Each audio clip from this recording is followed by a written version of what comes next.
a raven in the land of the shadows, the valley of the scorpion.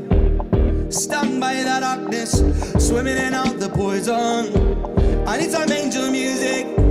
I need some angel music. I want some angel music. The song to wash away the fear. Holy, unseen, I play. Show me some mercy.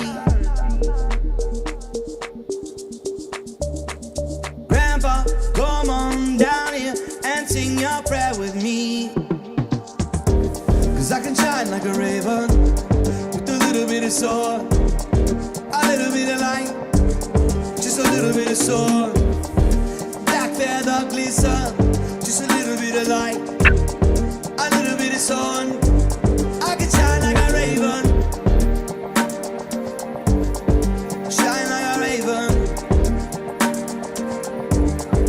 Black feather glisten.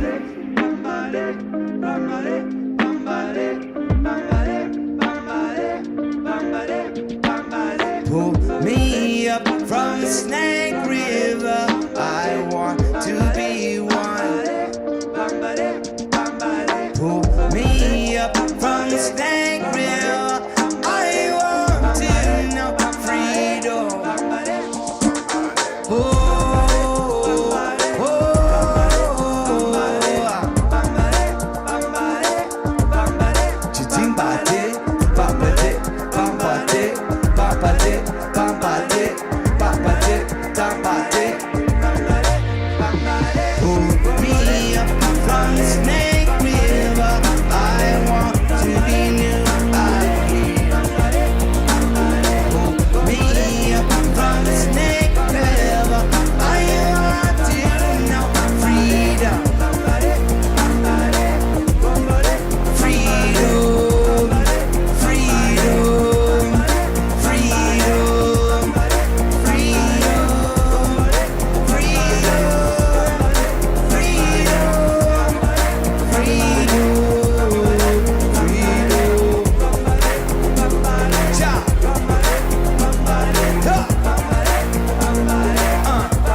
Snyder, I don't think you're restricted at all, man. I didn't put any restriction on you that I know of, man. How are you restricted?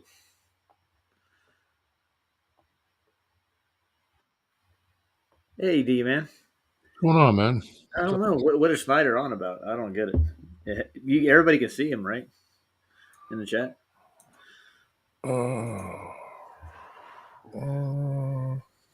I have no clue.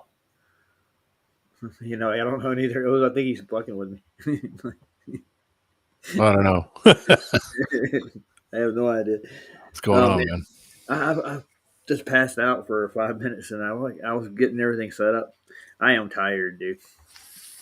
I think I did probably like what I've been doing for the last 2 months, working in the last week. Yeah. And they're waiting for me to snap. I can look at the manager. Well, just don't stay up too late, man. Crash out and eat some food. Do your thing. You got to keep that engine running, baby. Oh yeah, It's not too bad though. I'm fine. I had people gunning for me. I lasted everybody. Nice. That's how you got to do it. You're always going to have people after you. That's why you just got to, let them burn themselves out. Yeah, it's fine by me. Yep. Oh hell. So how you doing, D-man? I'm doing all right. It's cold, but I'm kind of sore. I'm going to try to work. I'll see how I feel when I get up in the morning. Yeah, I got to watch the kids tomorrow. It's going to be fun. It's going to be friggin' like 30 in the morning. It's going to be crazy cold. I'm going to have to bust out the ski mobile gear. So I actually tuned into the Drunk Debunk show for a little bit. And I'm listening to his intro song, Holy crap!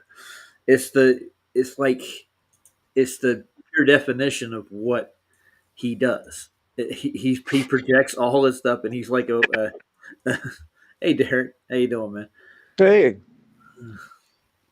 Anyways, can you hear back. me? Oh, we can hear you. Oh, okay, cool. Right on. Yeah. And I was going to add something to Schneider. Like the same thing has happened to me in the past where it's like everyone else was ghosted and I couldn't see anything. Yeah. Yeah. Sometimes it does that. Sometimes you just got to log out and then come back in. The Mhm. chat, it does it to the chat with me. Sometimes when I go to join live chats, it makes the live chat like so you can't see anybody. You have to exit out and then reopen it, and then the chat shows up. Yeah, And then Terry, even with that, it's like, you know, you got to ask yourself, maybe you've been algorithmed out by YouTube. No, it's just YouTube's broken crap. It's such a shit fest that. I know that. Anyways, about the Drunk Debunk Show, man. His theme song is everything he is, and that's exactly what it is. It's Well, just you funny. know, when you call yourself drunk and you use the word debunk, then that's, you know. I don't think he's ever debunked anything in his life. He gets the experts to do it. You know. Well, he can't really debunk anything. He doesn't even know how. No, I've got it's like, no. you go ahead. You gonna say? I've got some ideas. Got some ideas, man. He's cooking them. It's gonna be the winter of brutality. Oh, or as the Mandela turns. Yeah, did you get a kick out of that one? She was talking about should we review other channels, and I was like, and I said, yeah, Mandela Hospital, and everybody died. Sorry, Okay. I want to apologize, Terry. I missed an R in his name. Sorry. Go ahead. Like sands through the hourglass, so are the Mandelas of our lives. Oh hell, yeah. So, you guys got anything on the burners? You do anything this week? I don't have nothing going on. It's freaking getting crazy cold. No, yeah, you prepared for the winter. Yeah, I'm kind of prepared. I gotta work on a snowblower tomorrow. I'm gonna see how I feel when I get up to go to work. We'll see what happens. Yeah, my stomach. It's been getting colder, but you know, I mean, it seems still warmer compared to other winters. Not this one, not where I am. It's getting cold real like fast. it's supposed to get up to 50 again, like for us next week in Minnesota. It's like 30. It's like 35 out right now. It's cold. So we want to shout some people out. We got Mr. Super in here. Of course, you got Mr. Anus. He's busy, man. And Kim Ray. That's properly pronounced it. And Saddlebum. We'll see who else we got in there. We got Greetings, Jim. Greetings, Saddlebum. And did you say Kim? Kim Ray. Oh, well, greetings, Kim. Yeah. Sidewinders out there. Oh yeah. Sidewinder. Yeah. Crashes 82. Oh yeah. Crashes 82. Yeah. And don't forget JJ, Mr. Johnson. Oh, yep. Our brother Justin. Yep. Yeah, JJ, the man. Yeah, speaking of that, with the show I was watching, they were mentioning an email that Roger Vlad had did communications with Vlad, and they're talking about the ticket. Supposedly, he sent a copy of Jaren's ticket to him, and they were projecting that we're lying about it. No, we want to take a look at it so we can examine the ticket. That's what Vlad wanted to do, right? Make sure it's a valid ticket. And I've never said they didn't go down the Antarctica, quote unquote, or Antarctica, whatever you want to call it. The fact is, what they portrayed when they were down there isn't real. That's been our contention since day one. Yeah. Well, it was shady right from the get-go because he was asking people before they even went to take pictures of the sun everywhere they were. He was asking people to take pictures of the sun and send them to him so that other guy the gamer guy can sit there and chain all that shit together so they can make their little loopy 360 bullshit sun. They're full of shit. They're so full of shit. It isn't funny. Oh, yes, they are. Yeah. It's funny. It is. So, anyways, besides invalidation of their trip, and or even validation for their trip is a better way of putting it. They didn't validate at all. And just because you went there doesn't mean that you saw what you saw and you produced what you used to. No, Jaron fucked up a bunch of shit when he was talking to what's his name by saying, "Well, you should go down there and see the sunset." Well, Yeah. dipshit, I thought the sun didn't set. How many times has it said, think about it, like that says he had. Well, over here, this is where the sun, Done with all of those people. Yeah. Done with all of them. Good luck to them, whatever they're doing. And I'm glad they jumped on board the bandwagon and hope they don't drown when they jump off. True. Like they will. And Jaron is not the sharpest tool in the shed. I hate to tell you this. No. Science doesn't prove anything. He sounds just like the rest of them, like McToon or Craig or anybody. Yeah. The whole point of science is to find out how things work. Is it not? Be honest. Look at it. We're just asking more questions. Well, depending on I don't know. It's tough because they kind of mold science into what they want it to be, not what it is, and that's there was this. Heron. Yeah, Miss Heron. David. There's a thing called your butt dyno, and butt dyno tells you if the car is faster or not. Your butt dyno don't lie. Well, dynos do have their purpose. To find out how much horsepower you're putting down the foot torque. You can figure that out. Yeah. But you know how it feels when it's wrong. So that you can't argue with your own body and the feeling of your body. And we could go on and on with that. But did you get a chance to listen to me and Sean Hawkins discourse, me and Ryan? No, not yet. I'm going to listen to it in a little while though. Oh, that was I'm lay down. When did you do that? A long time ago. Oh, okay. Yeah. Sean is a character, man. I'm telling you. He is a character, isn't he? He's got some zeal for something. I don't know what it is. Well, it's like he's so determined, to be right in his own mind. He doesn't care how wrong he is. Yeah, no matter what he does, he ends up right at the end of it. I'll back off something I said quick if I'm wrong. I don't have a problem with that. Mm-hmm. Peter W. said, Simon Says it's now called science. Yep. I had one of those, didn't you, when you were growing up? Simon Says? Yeah, I think I did. What was the other one with the was that the one where it would repeat it and you would have to do the exact same thing? Yeah. Yeah, and it would change it up every other one. You'd get a new sequence. Like,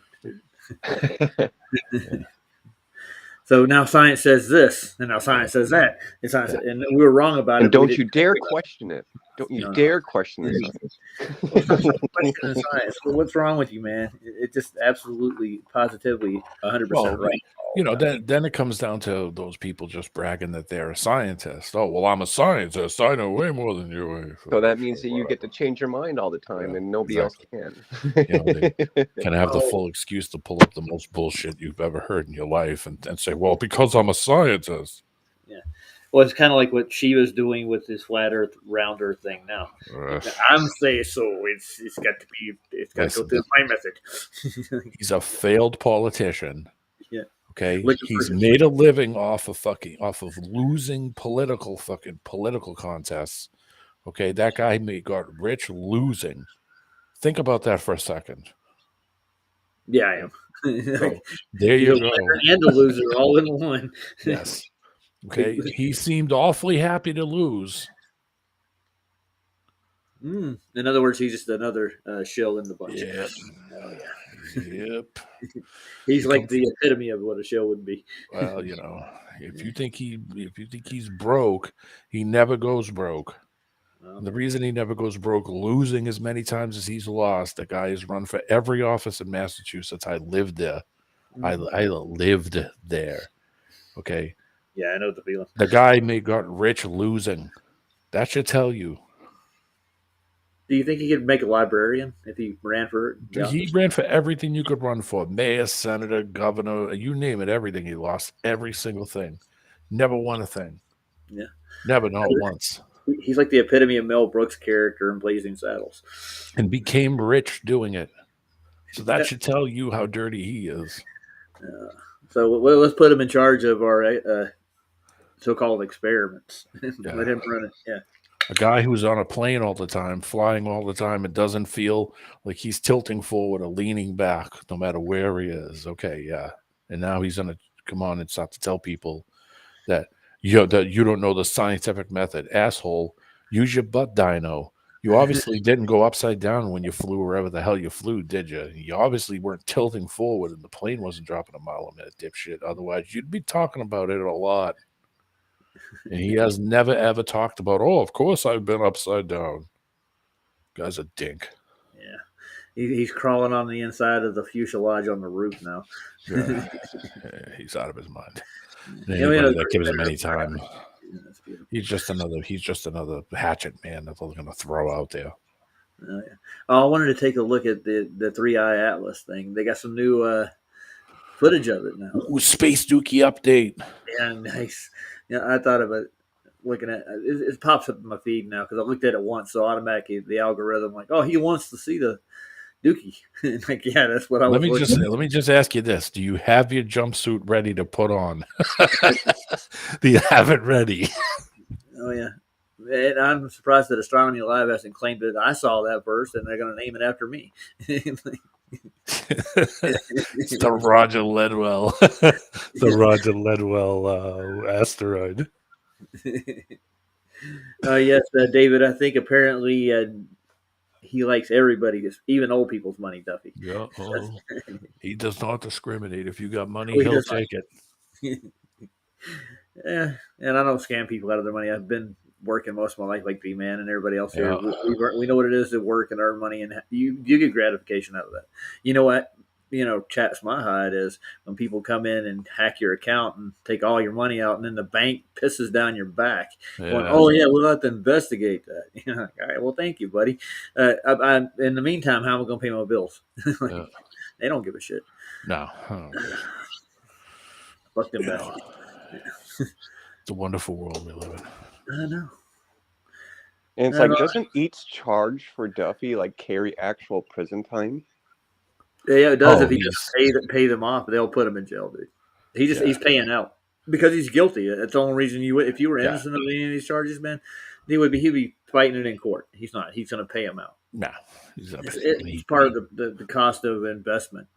Well, it's like it reminds me of the movie Untouchables. That guy who keeps getting away with criminal shit, and you eventually just have to throw him off a building. Why not, dude? It's karma. Right? Yeah, he's got 12, I think 8 or 10 charges. I think all of them are way over $1 million. Right. Yep. But I mean, I think he's paid off like half of it almost, from what I can tell. From some of the charges. Yeah. So I mean, he's obviously guilty of defrauding this, but I mean that's your risk you take when you supposedly invest. But I'm pretty sure it's rigged to begin with. Well, the stock market definitely is. Yeah, of course it is. Well, it's insider. A lot of the people that make all the money are insider traders. Well, speaking of that, remember Nancy Pelosi? Yeah, she got caught.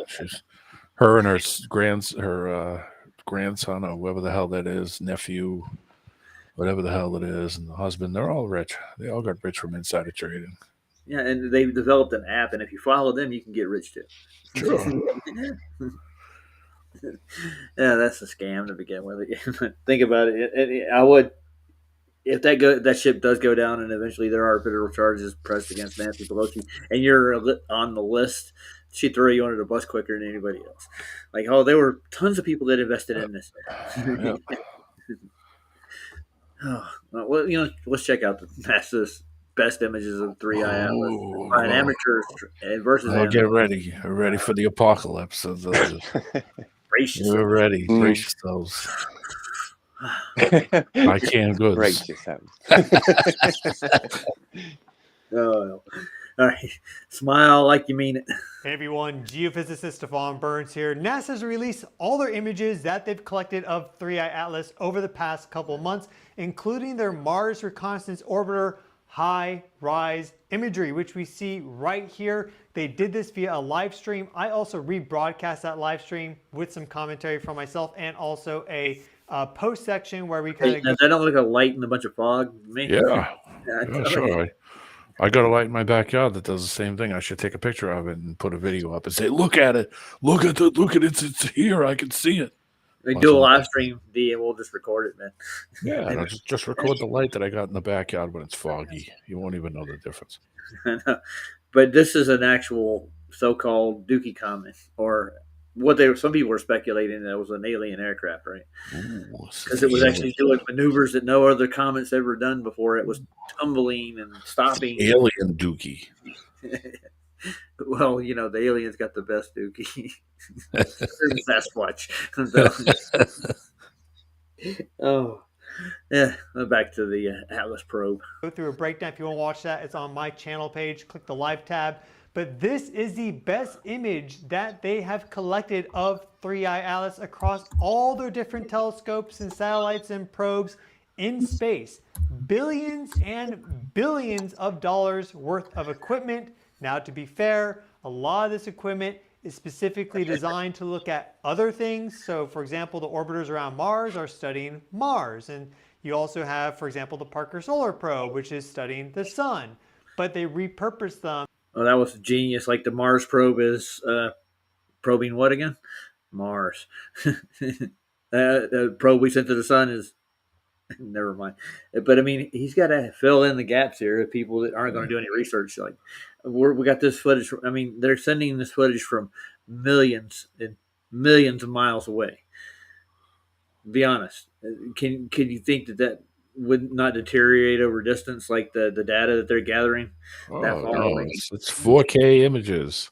I know, but I mean, I've gotten 4K images from the Mars rover. Like, I get video feeds, man, and I mean, it's crystal clear and crisp and clean. Like, it's produced. They don't tell you it's live from Devon Island, Canada. No, they were not going to tell you that neither, for sure.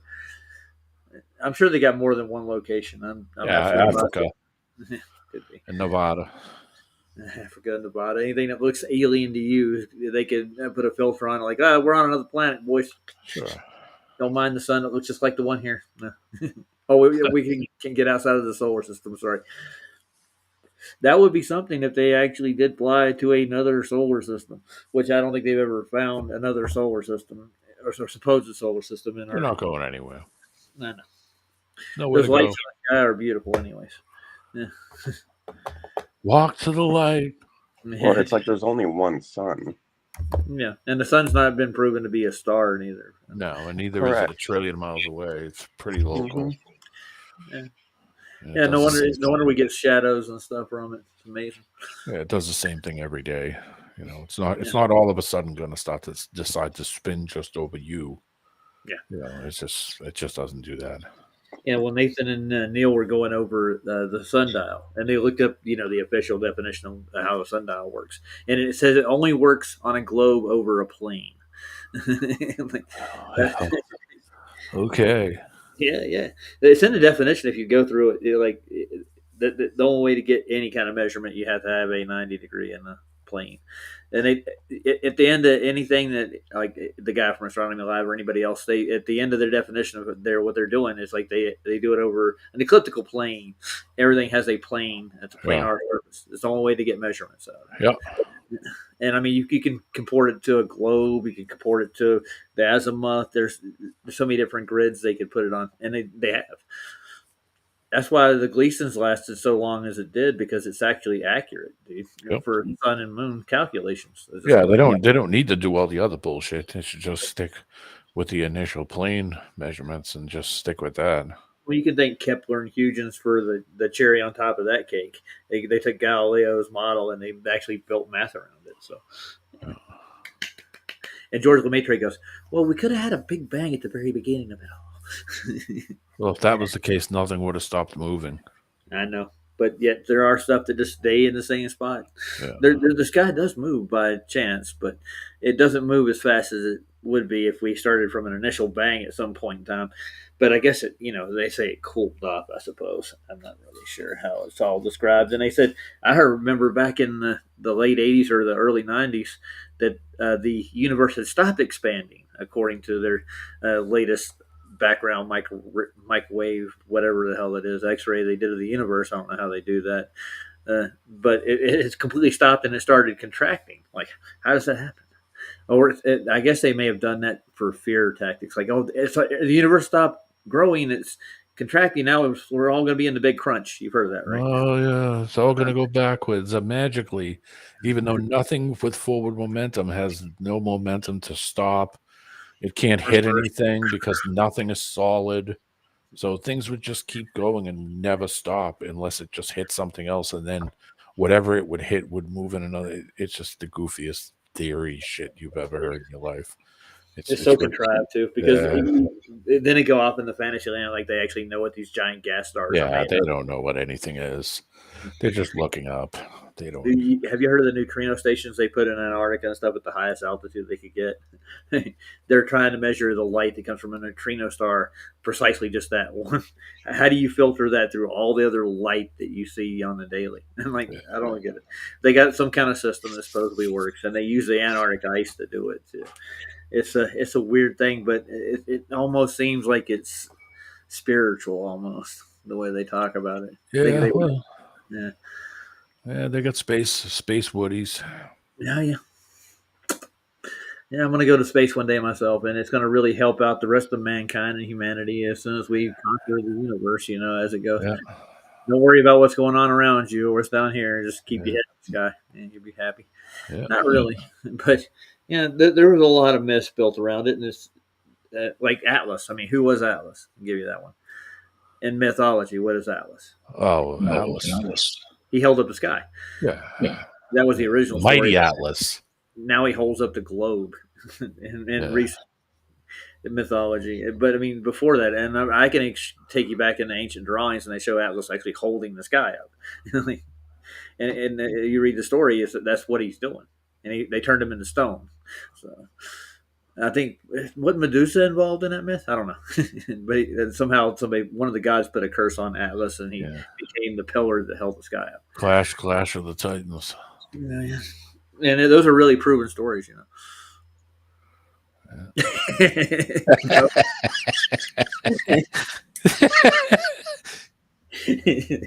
Yeah, good one, bro. I tried not to laugh. Couldn't help it. Oh, that's beautiful, man. What's that? Mythology? Mythology. Yes, mythology's real. I think there's some Earth mythology. Mm-hmm. Yeah, I mean, there's some pretty spot on stuff because nature is true to what it is. Globe mythology. That'd be a good channel name. There you go. If we're digging, I could probably get hit. I could get into the mainstream. Just do shows on the globe and how it works, and never say anything else, and then do like one show and debunk all the shit I did over the week. I say just make a channel that just strokes their ego like to the max, and just make it. I figure, hey, this might be something to this. Oh yeah, it could. Yeah. We could have Craig come over and do a demonstration of how radar is blocked by horizons on a regular. I'm telling you, man, I'm dangerous. And before we get too far ahead, but you reminded me of you're talking about background microwave radiation. Yeah, that thing. Like they never observed constriction. What they observed was like movement in a medium, a contained one. Imagine that. Yeah, right. It can't be contained. You know that's the one thing. It's a horror of a position. Us being at the center of the so-called universe. Who said that? There was one of those pseudo professors that said that that's a horror of a position. The pseudoscientist that said that. That was the argument. I'm sorry. That was the argument I was having with one of the people from YouTube, that he was saying, well, the fuel is what makes that move in space. And I'm like, no, it doesn't. There's no medium. There's no medium. The medium is the problem, not whatever kind of rocket or fuel or what do you call it or anything you try to burn off. There's no medium for it to burn into, to push or pull or Yeah, stop right. or steer. You just kind of the wheel of whatever at the motion. Yeah. The idea is that there's no medium there. There's nothing there. There's nothing. There's nothing to push off of or do, and there's nothing solid that's immovable. So there's nothing to hit off of anything or bounce off of anything. Or how would you move at all? I mean, your movement would never stop. It would never stop. You wouldn't be able to direct or steer or punch because there's nothing that you hit that could stop you or redirect you at all. Anything shit would have to be immovable objects, which is it's not possible in that environment because there's no medium. Yeah, it'd be possible. But here's the funny part: is like their observations, and I did a show on it a while back. Is dark matter, and they're having to like recant their statements about what dark matter really is because the further objects get away, it looks like they apparently just reach a plateau and then go back again. It's like they plane out over distance, and then it does things that it shouldn't do, like it's in a fluid medium. And like, you ever heard of the Stokes law? No. Stroker's law. That's it actually shows what particles do in a fluid or a gas, and it's a law. It's behaving more like that than it is what they're predicting with dark matter. Like the further luminaries they think that are further away, that they're not doing what they think they should do. If the universe was expanding or contracting, either way, it's like it's doing it would be in a fluid medium or a gaseous medium. You're getting that kind of effect out of what's happening in luminaries. Well, So I mean, Mikey and Jim's pictures and videos, pretty much there's no depth perception whatsoever. No. So everything is almost just at the same level, no matter what you see. It's all at the same. There's no you can't tell if something's behind something or in front of it. There's simply just a lower light and a stronger light. Yeah. Well, that's just the bands of what light are, if you look at it. But there was something else too that intrigued me. And I was thinking of earlier. Oh yeah, I remember back in we were looking into actually the idea of navigation, just what they do to scale their equipment to begin with. They find a fixed known point. They know the distance to it, right? When they set up their theodolites or their auto levels, they do 3 points. This is depth perception. It's what's the word? Perspective. That's what I'm looking for. They use perspective to measure when they do this, but at the height and the distance that to the lights or the stars are imperceivable in that way. They can't really get a measurement to it. So that anything that they pull out of there, you can make up anything. They're guesstimating.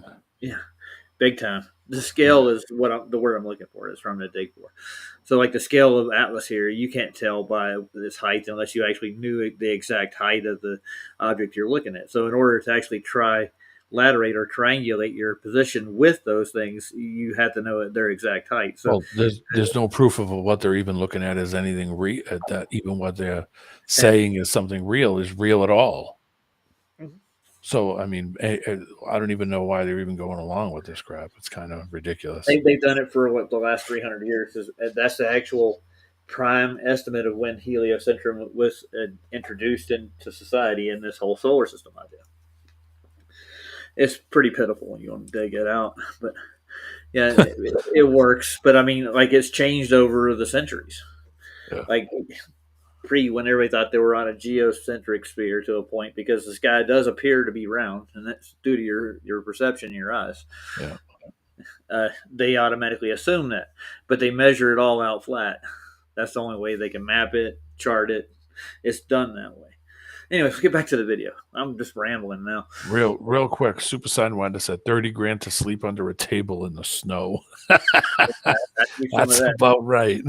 Some of that action. I would love to go spend $30,000 and then sleep under a table and maybe sleep in a camshell tent for a week or so. Maybe, I don't know. I don't even think it's that long. They were down there 2 days, weren't they? Yeah, I think they were supposed to be there. What?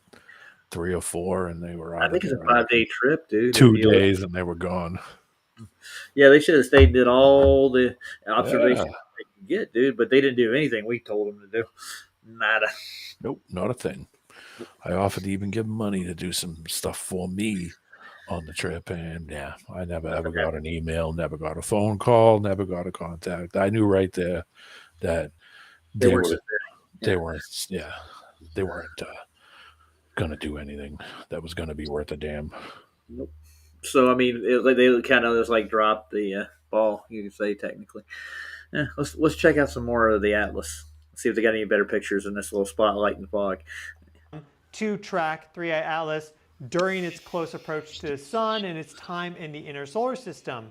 But this is the best image that we have of 3i Atlas, according to them, and what they were able to collect. We're also going to do a comparison to some amateur. According to them, I like the way you put it though. Like, cause it sounds like he doesn't really trust NASA, does he? Nope. Who does?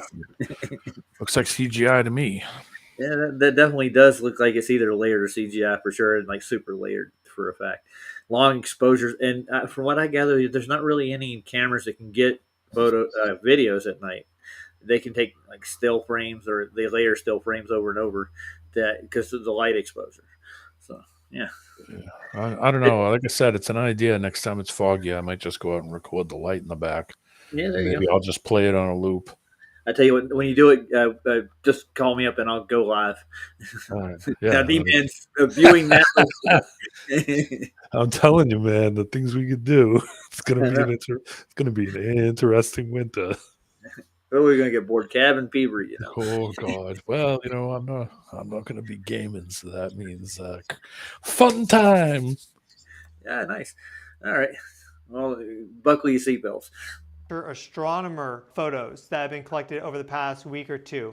Here is 3i Atlas via the James Webb Space Telescope taken on August 6th, and you see, well, That looks like a bug's eye view, doesn't it?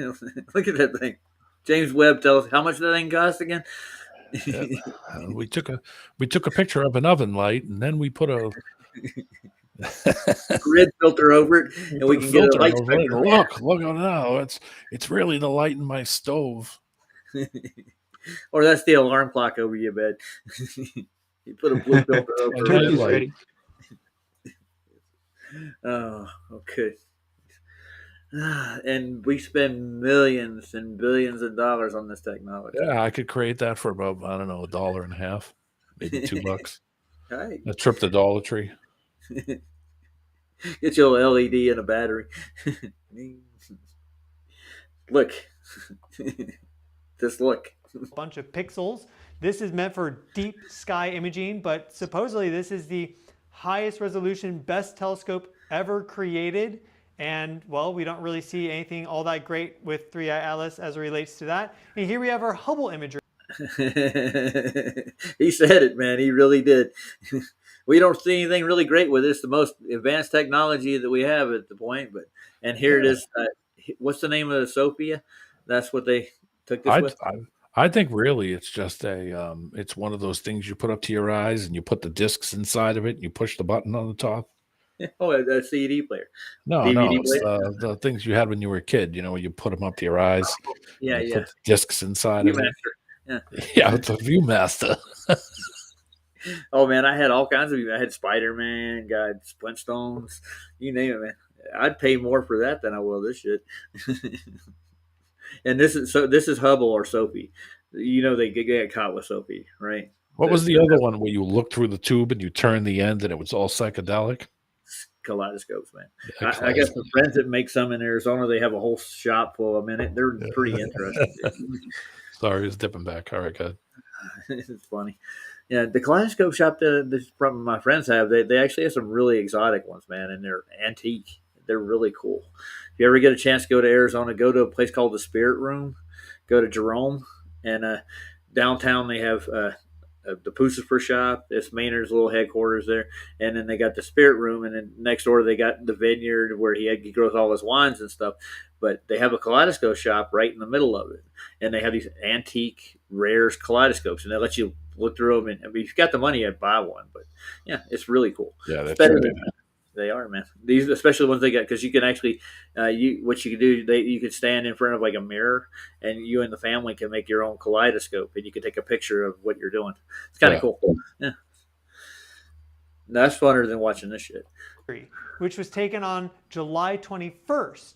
And so this is when it's further away from the sun, pretty quickly after we discovered it on July 1st.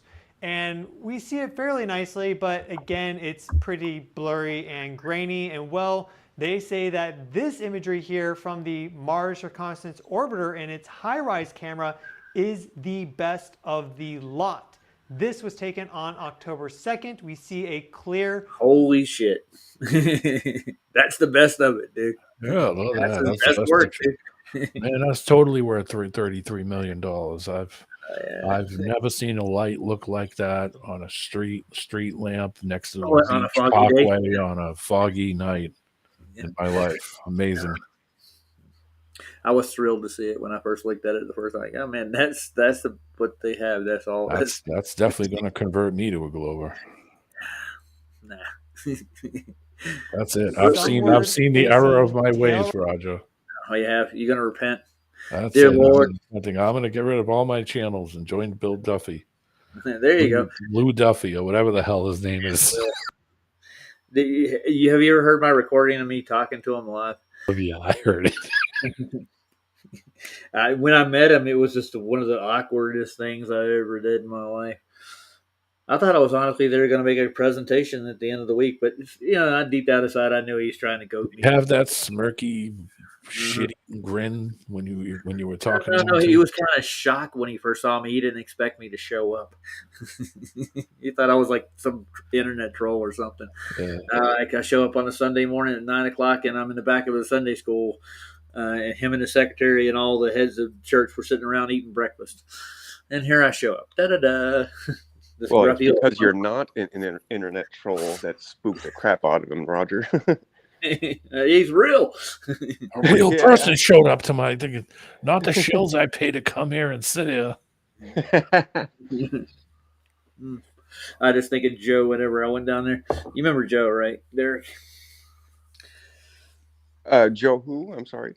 Oh, God, what did he call himself? He Joe believes that NASA's launching rockets for the devil and that space is the infinite void and you fall forever. Oh, you're talking about Effed Up World.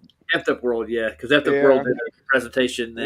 Another neighbor of mine. JJ said I need flat earth rehab. Where do you get that at? Hi, my name's D-Man. I've been a flat earther for 14 and a half years. We can help. It's causing you all kinds of problems. No, it's the Globies that are causing all the problems and everybody else's ideas. But, you got to bend before you break, right, D-Man? So you got to go back, man. That's the only thing you can do. Otherwise, you're going to lose your mind. My mind was gone a long time ago. I gave up on my own. Didn't do me any good. Let's see if we can find any better, because he's got like what in here? How much? Almost 15, 20 minutes worth. Oh, he's got 15 hours. And just, here is the picture. And then 10 minutes later, here's the picture, the best picture. Yeah, but this is what they say it is, Dude, grab a phylactic. Phylax. And I'm a scientist. Listen to me. Yeah, if you do research, if you've done any kind, you just don't take the first thing you find on Google. Oh, that's got to be real. That's an LED light over my woodshed. I mean, from the 3i Atlas. Yeah, there you go. I mean, anybody can fake anything, and obviously they got the budget; they can fake anything. But they're doing an Elon card, like if it looked real, it would have to be fake. Yeah. Well, they had the three girls that were talking to me at my work the other day. They found out I was a flat earther, and they started asking me questions. Man, I think they're subbed to me now. So, but cool. Yeah, one of them was like, she gave the game away. She looked at me. I told you this, right? Yeah. Don't ever debate a flat earther. That's what they tell you. And I go, I looked her dead in the eye, like, yeah, you don't ever debate a flat earther, do you? Like, yeah, that's the first rule of Fight Club. You don't talk about Fight Club. Don't exactly. It was just funny to hear him. It's rhetoric, man, and it's in the prime. It's because the internet's ripe with the shit, dude. They can't. Well, that's the whole thing is they can't use their own mind to think things through. people don't have critical thought. They don't No, think about. they don't think they need it, man. And their They lives don't are so think about it, complicated. and they're able to pick it apart and say that doesn't make sense. That makes sense. This doesn't make sense. How would that work? Or like, that's just general curiosity that a child would have, and here you are dealing with adults who don't have it. Yeah, they lost it though, and I Yeah. think that it has a lot to do with media programming and sitting in front of a TV at least Yeah. 6 hours a day at least. Well, I mean, they're TikTokers, and what do you call it? They don't well, watch that's just as TV. bad, dude. Yeah, I mean, it's even worse. Yeah. I It's mean, like programming on the go. when everything you're watching is 20 seconds, it's a 20-second long clip, and you're never ever typing or hearing an explanation about anything more than 200 characters. What makes you think that those people are going to be geniuses? No, they got the intellect of a gnat, dude. Yeah. That's Yeah, really Doom scrolling. wow. What if a banana became president? I think we already have one of those.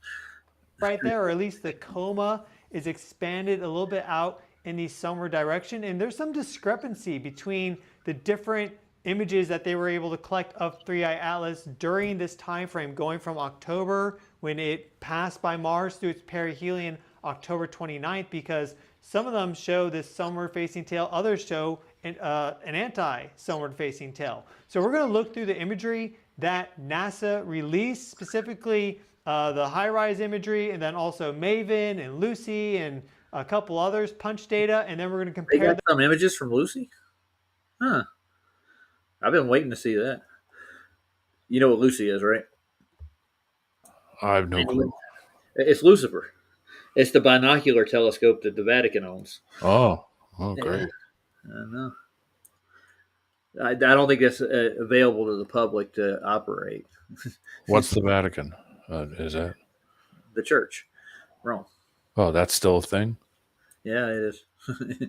They ain't gone away yet. They still have a pope and everything. It's weird. Pope smokes dope. Yeah, pope on a rope. Yeah. I remember that joke when I was growing up. Though I got soap on a rope, and the Pope's got, and the Pope is a dope, and he's on a rope, or stuff like that. People just make it rhyme. But yeah, my grandmother worshipped that man, whoever he was, John Paul II. She thought he was a saint, but she's an Irish Catholic woman, so I can't blame her for that. She was raised in that shit. So every at least once a month, she'd end up at mass, midnight mass, lighting candles and stuff, saying prayers to the saints. Everybody's got one, don't you? D-Man, you got a grandmother that did that kind of stuff? Yeah, well, my Irish Catholic, and my mom was Italian, so yeah, I was raised. I'm a recovering Catholic. I've been getting shot ever since. I know shot treatment is a good thing. I'm just kidding. I nothing ever going to Catholic school was nothing but a hardship, dude. Yeah, Constantly. I just walked out one day and never went back. There you go. Suffering is the key phrase in Catholicism. You got to suffer to make it happen. Amen. Now let's see these wonderful pictures they got from Lucy.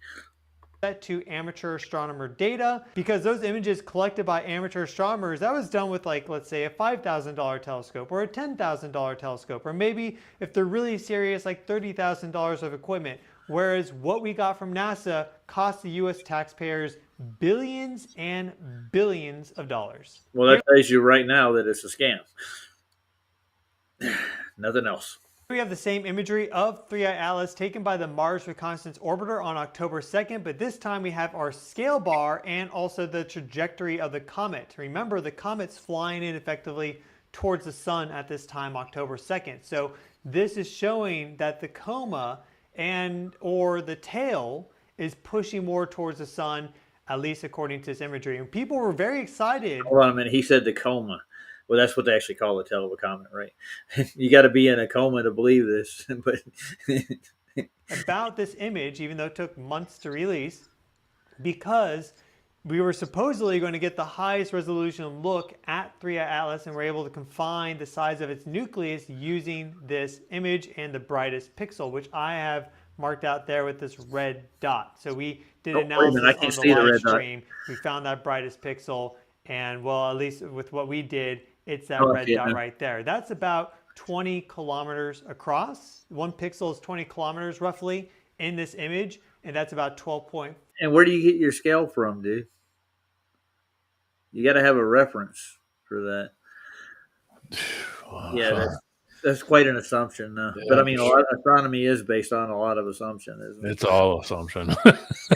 I mean, they obviously can't go to it, so Nope. they can't get a right measurement to it. And what do they use for a reference for the measurement? Well, a flat surface. Good one.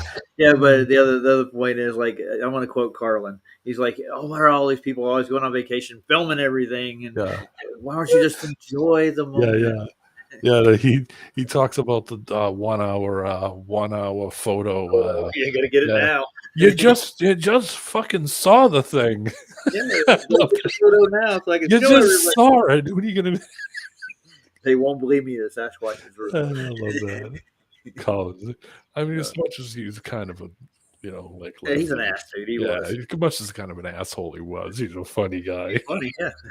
because he takes apart the thought and he pulls it apart and finds all the stupid shit in it. That's Hell, Jim just defined what an AU is. anus units. There you go. He nailed it. Britt said it's so insulting. It It is. is. It is so true. Senses in your mind. They're talking down to you like you're like 3 years old. Like, yeah, exactly. Like you're a retard. Duh. Just believe me. For 2 miles. So it looks like we're mostly seeing the coma here, and that all the dust and gas and plasma of the coma is obscuring our view of the nucleus. The estimate for the size of 3I Atlas given by NASA during the live stream was 1,400 feet across to 3.5 miles across. So that is their official size estimate. Some of the size estimates are much larger than that I got from one word for other NASA. scientists and You're fired. I'm done with this, man. It's not. Let's just skip ahead and see if I can find a better image. We'll see. What the hell is this? That's one of NASA's best. Oh, I guess this is James Webb again. Oh, wow. Uh, It looks like it's working perfect. Yeah, it looks like a video game, and we're Mario. Yeah. Dum, dum, dum, da, da, da, Someone, da, da. yeah, welcome to 8-bit. Hell yeah. 35 billion 8-bit. mile. What is it? The comet's distance is 142 million. Is that away from us? Is that the distance from Mars to the comet? Okay. And comet distance to the sun is 142 million miles. Like, Tara said they even tell you what it smells like. what does it smell like? Steak? It smells like burning shoes. I would believe it if it did smell like burning steak. It smells like you're boiling cauliflower. Oh hell, it's horrible. I still can't get drunk to bunk out of my head.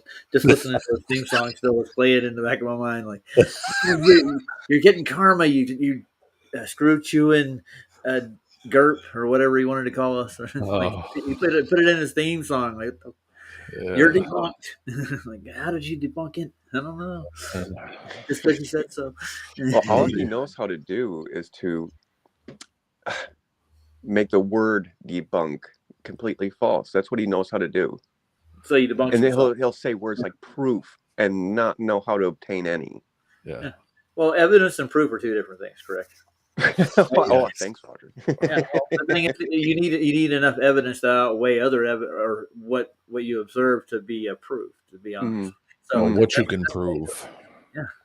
Or what you even think is evidence. So, That's I a mean, good question. gets It down depends to on the your point. standards, man. To be honest with you, Yeah, these people I mean- have no standards. No, I mean they've already been caught 1 trillion times, molding and changing and creating standards for them, but not for everybody else, or for everybody else, but not them. It's not like these are exactly the most Yeah, and I mean, not credible people enough for you to want any proof from them. No. You And know it's it's like, gonna and be then when they ridiculous. really lose arguments, they want to go into the dictionary and change word meanings. Yeah. you know, Oh, yeah. you can't change level like that, Right. I mean, Oh yeah, you- Derek. Oh yeah, really, Through it, really, yeah. Derek. Mm. Really? Yeah, so level is Sorry, I had now. to do my Wesley. Oh, good God. Really? By the way, he's over on Drunk Debunk right now. In Oh, the good for chat, him. He can just stay jacking there. away. He I can didn't stay really there. wasn't over there supporting him, but he's in every stream he does. Like, Of okay, course sure. he is. Yeah. Of course he is. We'll do hit pieces on hit pieces on hit pieces, but I'm not responsible for what I say. Like, of course. Yeah. Oh. I'm not trying to tear down your reputation Do, for no reason. do I at hear all. a double standard? Oh, this might be fun. There are double standards, aren't there? Yes, there is. Justin Johnson said a banana hammock. Is that what he said? Yeah. Yeah, grape smuggler. We've been going for an hour now. We haven't done shit yet. We're just looking at. Hey, whatever. Okay, we're having fun though. Let's see if there's more images in here. Comment, though we are looking at this from about 35 million miles away. And Wow. that's the distance And that that's a claim in it right there in itself. Boy, inverse square law must be oof. I know it went out the window when all lights parallel in the universe because it's an all Yeah. solid vacuum. But why are all this gases around it? Yeah, Where are those yeah. things? I don't get it. Well, it's burning gases because of the friction. The friction of what? Friction of what? There isn't any. Yeah, in other words, you're Oh. full of shit. Yeah. It's like an All the- endless stupid fest. No, yeah. It doesn't take much to sit there and think about all this stuff and be able to pick it all apart.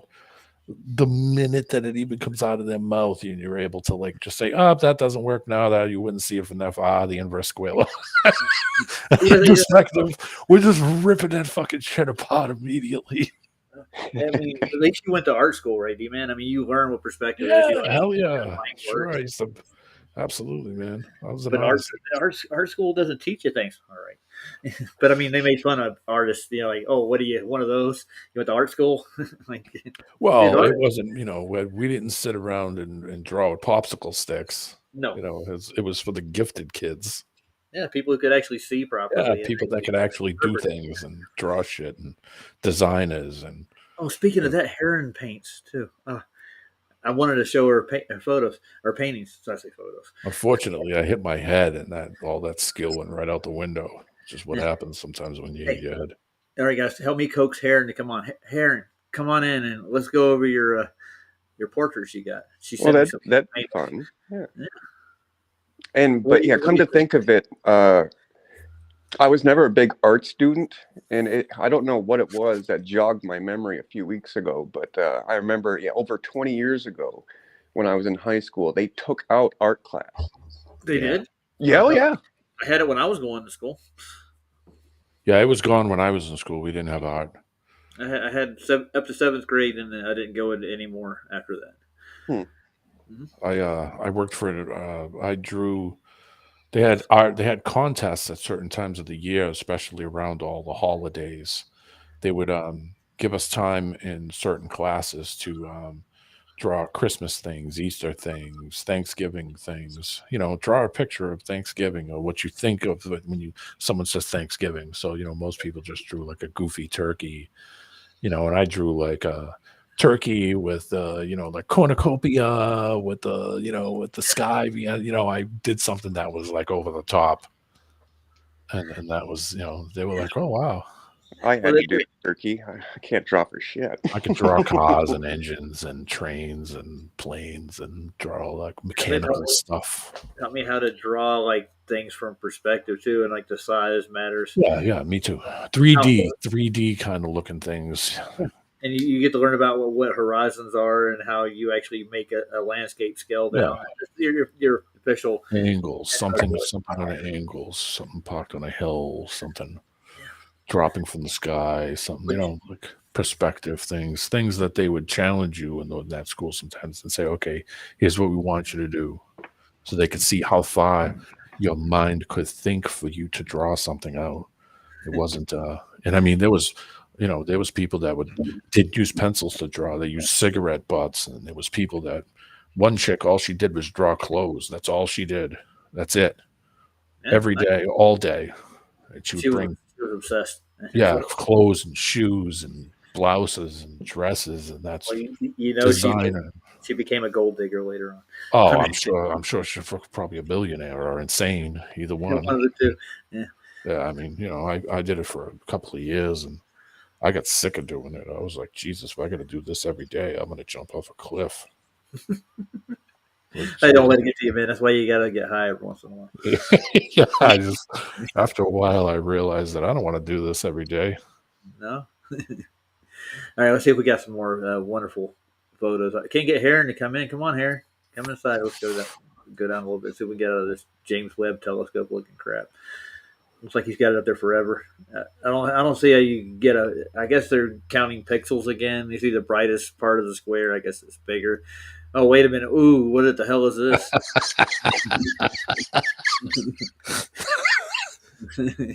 It's a spirogyro. How do they? It's The ecliptical plane. It's this ratio, latitude, line. they're all spinning. All spins.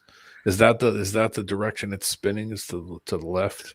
I guess that's to the the west. ecliptical plane, and with the latitude, they took the. I guess The sun is in the middle. I don't see a picture though. Do you? The solar wave. Ooh. Let's see what he's got to say about it. It's got Earth. Earth is yellow. Mars is red. Mercury's orange. So these are the planets, and they're elliptical. That's the sun in the center, obviously. So where's the 3i Atlas at? Show us. Right here, right where the little circle is with Yeah, the turd. show us a live picture. 4K. No. 4K. Yeah, it ain't gonna happen. So it'll be interesting to see if there's perhaps a tail disconnection event from 3i Atlas at that time, because amateur astronomers are picking up now multiple jets emanating from 3i Atlas and also a tail. But with this initial imagery taken back early October. Jets and the tail.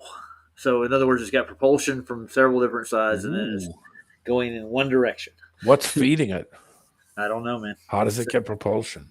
What is it is a better question. And how's it moving in no medium? Well, How's it burning? in no medium. Yeah. I don't understand that. The world may never know. Yeah, and probably won't ever know. But we can talk about it, speculate, boys. And this is the end of the world as we know it. We don't know how it does that, but that'll be $3 billion. Same as it ever was. Same as it ever was. All right, Mr. Burns. Same as it ever was. Water flowing underground. Over that NASA's just now released, we don't really see any observations of a tail all that clearly. Back into this. We do. Okay. Whoa. Wait a minute. Hey, it's a picture of all my these images blanket were taken from with a microscope. What is that? It's a picture of a cotton swab under a microscope. How much did that cost us? Fucking $48 billion. Totally worth it. I think Karen's sending me photos of her artwork again. They took a picture of a gauze bandage. There it is. It is. Yeah, I got some of her portraits. Let me send them to Discord and I'll pull them up for you guys to look at. Yeah, cool. She's a painter. Karen's got an art thumb. I could still do some stuff. Oh, yeah. I'll draw some stuff out here and there. Did some paintings when I was in California last, and it's just inspiration at the moment. I was in there. I got done doing the remodeling stuff some days, and I had some canvases and some paint laying around. So I made a couple of pictures. Some of them are crap. One of the guys did abstracts, and he would get shit off of the street or out of his trash barrels and stuff, and that's what he would paint with. So Oh, yeah. he would do paint. He would do these abstract paintings with cigarette butts. And I almost fell out of the chair. I had to do everything in all my power to stop from cracking up until I saw what he did. And I was like, wow, that's wild. You did that with cigarette butts? He's like, yeah, I grabbed a whole handful of them at the train station. And I was Now like, that I got Heron's picture, I want to get Heron to come in so she can tell us her inspiration and stuff. What do you think, guys? yeah, absolutely. I think it's worth it. It's nothing to flaunt or anything. If you got talent, you got talent, Yeah, hell yeah. Come on, Heron. We need some females in the chat. We're desperate. I'm just kidding. Women are intuitive, I think, for the most part, aren't they? You think about Yes. it. Well, in a different way. Yeah. Different Now way. I got to send these Perspective. pictures to me from Discord. She's got one with a teepee with looks like snowshoes outside of it. It was pretty I used to cool. watch when I was a kid in Boston. They used to have this show on Sunday mornings called Captain Bob. Captain Bob. Captain Bob would come on. They had this sea shanty song that they would sing at the beginning of it. Nice. They would have like a sea shanty thing in the background, and the guy would come out. He had like a roly fingers mustache, and hey, kids, Captain Bob here, and he would show you like they would draw sea creatures and eagles and seals, and I would sit there and eat donuts and draw with Captain Bob every Sunday in my pajamas. Yeah, sounds like fun. Actually, I've had enough of the Atlas thing. It's not really exciting. What do you think? Yeah, hold on, I'll pull up Captain Bob. You can have a good laugh. I think Karen's coming in. Oh. We got her in. Hey, lady. Oh. You want to mute the YouTube. Ladies and gentlemen, Heron. Yeah. Where do I start? Roger, don't make it weird. Okay, desperate is never a good thing to say to a Yeah. woman that you want to do Well, that's what something. I was thinking. Like, I think we got you in here, didn't it? It worked. No, I was already entering as guest. Secondly,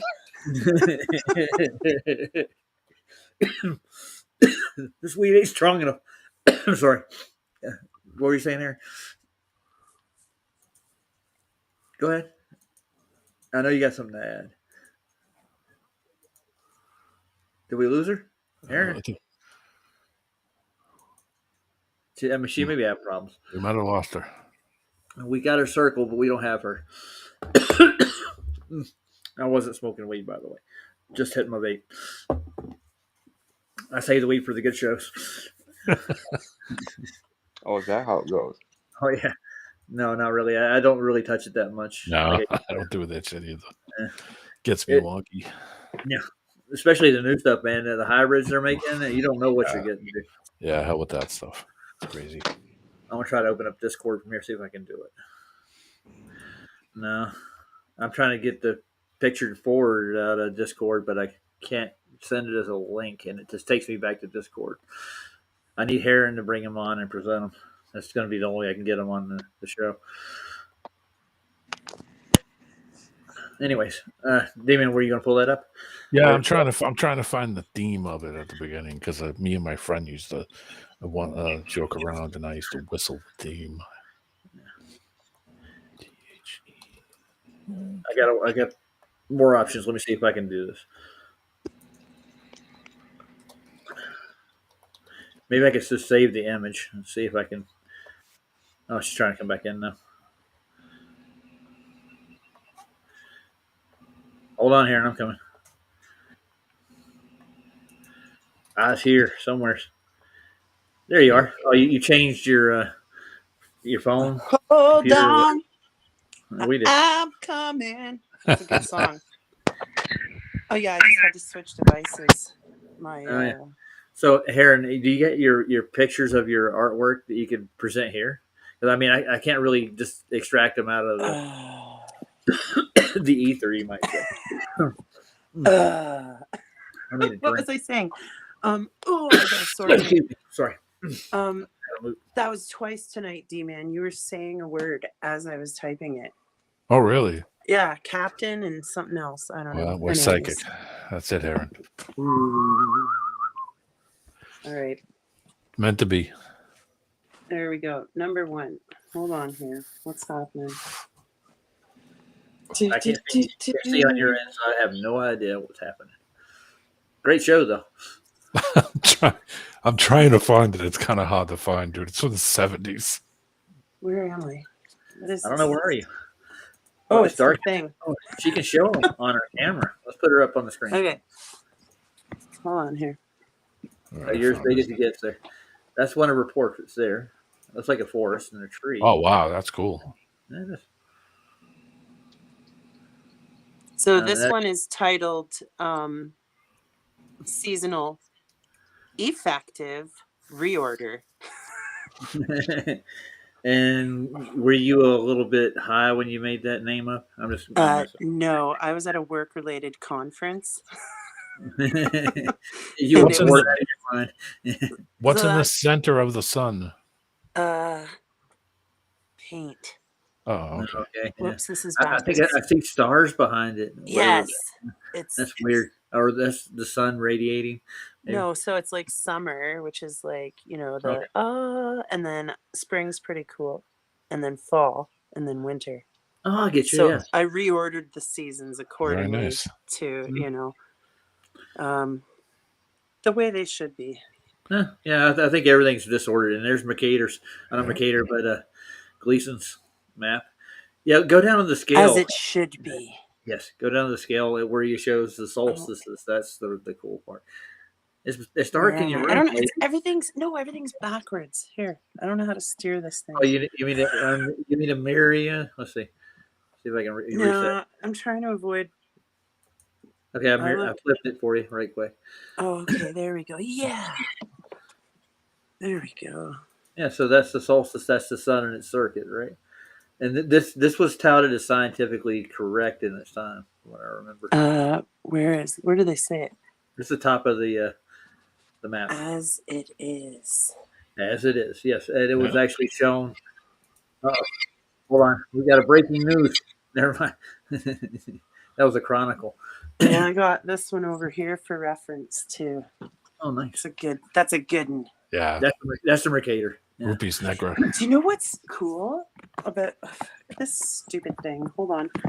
This is really cool because this, if you look up, if you say when was Canada officially named Canada, because the folklore here is that it's spelled Kanata, Kanata, which means the village, right? So Yeah. the story says, the guys rocked up, met all the native people and said, "Where is your, what do you call this place?" Right? And they're pointing at the little huts that they live in or whatever. And the Indian guy says Kanata, but he's just saying it's the village, right? Yeah. There you go.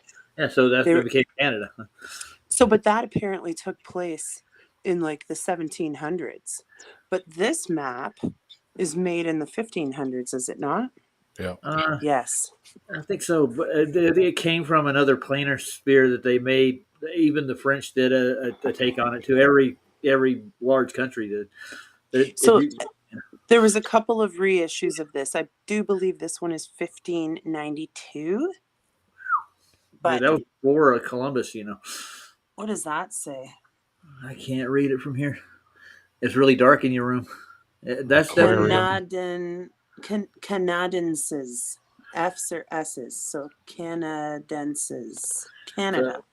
Yeah, gotcha. So well, isn't there a that was pretty continent that's named in the Mercator called California or California, something like that? There's one of those islands. If you look through it, I'm sure there is one. this here? No, that's not it. No. Yes. Yeah. These are California. yeah. Weird. I And you know how they say that's the magnetic pole? It's not even. That's the Arctic pole. Polus Arctis. Yeah. And what's up here? Mount Meru. No, Polus Magnetis. Yeah, that's what I'm thinking of. Yeah, that's the magnetic Oh. pole. Yeah. But So that's not exactly dead center. That's where the water Yeah. is. There's a That's- center and then there's a magnetic center. that's the screwy part. If you go on Google Earth and look in there, that's where they give you that strip where they show you Yeah. what's Yeah, well, they don't want you to look. Yeah. So And there's also one like that's that on where the time Google Earth too, right? the time zone is. Anyways, here's this silly one. Really? My paintings are That's not silly. silly. That looks That's cool. pretty man. So Yeah. this is actually, the trees are from a scene where my neighbors live, and they had a bonfire behind their house. So I couldn't see the fire, but I could It see lit the trees up. Yeah. it backlit some of the trees, right? Yeah. So I rolled around with that for a That's while. cool. and Is that then, your wigwam? Yeah, it's my teepee. It's my Nice. teepee. Damn So- engines. Yeah, I don't It's, know. I haven't. what are those really huts named- there where they do the steam? Yeah, I know you're talking about the lodges, the steam Yeah. lodges. Yeah, they do it out on the Navajo reservation where not too far from where I used to live in Arizona. They have steam lodges out there. Half of my family are actually native out that way. I kind of married into it. one of the sheriffs that's been out there on the reservation forever. I'm trying to remember his name. He's actually an in-law of mine, and he did the one of the series, The Phoenix Lights. They actually interviewed him and put him on Nat Geo. He saw the big V over the valley. So check this out. You know what's happening? You know why? Okay. I don't know if it's the same in the States, but in Canada, everything's orange and every child matters. And Oh, it's the reconciliation and truth for all of the residential schools that the Native people were ripped out of their homes and shoved into these resident schools, right? And they were molested and treated horribly, and it was just swept under the rug, and millions of young girls went missing and were never found, et cetera, et cetera. And so as of recent, roughly around January 5th, funny enough, not funny, but anyways, our local dingus at the helm started making You a got a big dingus? deal. What was his name? Trudeau. oh yeah. You mean Castro's illegitimate Justin, son, yeah, Justin Trudeau. Castro. Justin Castro? Oh, he's big in the space stuff. You watch him do his promos, like I'm going to be promoting NASA, like campaign. It was like, He was one of the most cringy. Oh, he's a fucking puke bag. oh yeah. Fucking They used, COVID. they It used to was show. They used to show him, like they used to have videos of him like walking into the UN and all that stuff, and he would try to go over and talk to people, and people would just turn their back towards him, and it was so embarrassing. It was like, oh my god, I couldn't. I Peter W that says it's footage. Mr. T. Mr. Trudeau. I'm sorry. Well, it's like, talk about a man who's so cut off from reality. Like back during the lockdowns, if you guys remember, he was like, "Oh, what do we do about these people?" You mean like the majority of people? Do you remember what he called us? What do you call us? The fringe minority. Yeah, that's right. Ooh. Good Yeah, hell. didn't he He's get a caught? jerk. Wasn't he dressed up as a genie in blackface? He absolutely several was. And his own I gotta brother, look at a picture of that. Hold on. his own brother threw him under the bus in the middle One of of it the all. most too. cringy But check people this out. ever. I'm sticking to this, Raj, because you were talking about having lineage of Aboriginal heritage. Uh-huh. And check this, because so do I, okay? But here's the deal. Once upon a time, if you were 164th, Anishinaabe, you could obtain your, what do you call it? Your free gas card. What Yeah, is yeah, it? The status card. yeah. Status So card. you're actually a member of the nation. It's correct. So you have a band. Oh, what happened? You get really cheap discounts and you don't pay tax. Okay, that was I got you. Heron, you're popping in a little bit. We're kind of freezing. Anybody else in here with me? I can't hear. a couple of years. You're fading in and out, Heron. Can you hear me now? Yes. We can. Yes. Okay. So they effectively made a big ordeal out of, reconciling the truth. And at the same time, do you know what else they were doing? No. They were tinkering with the requirements that one would have to fall within to obtain a status card. So 30 years ago, if, like, say my father wasn't lying about my heritage, because out east it was shameful. I don't know if you're familiar with like Métis, but it's akin to that.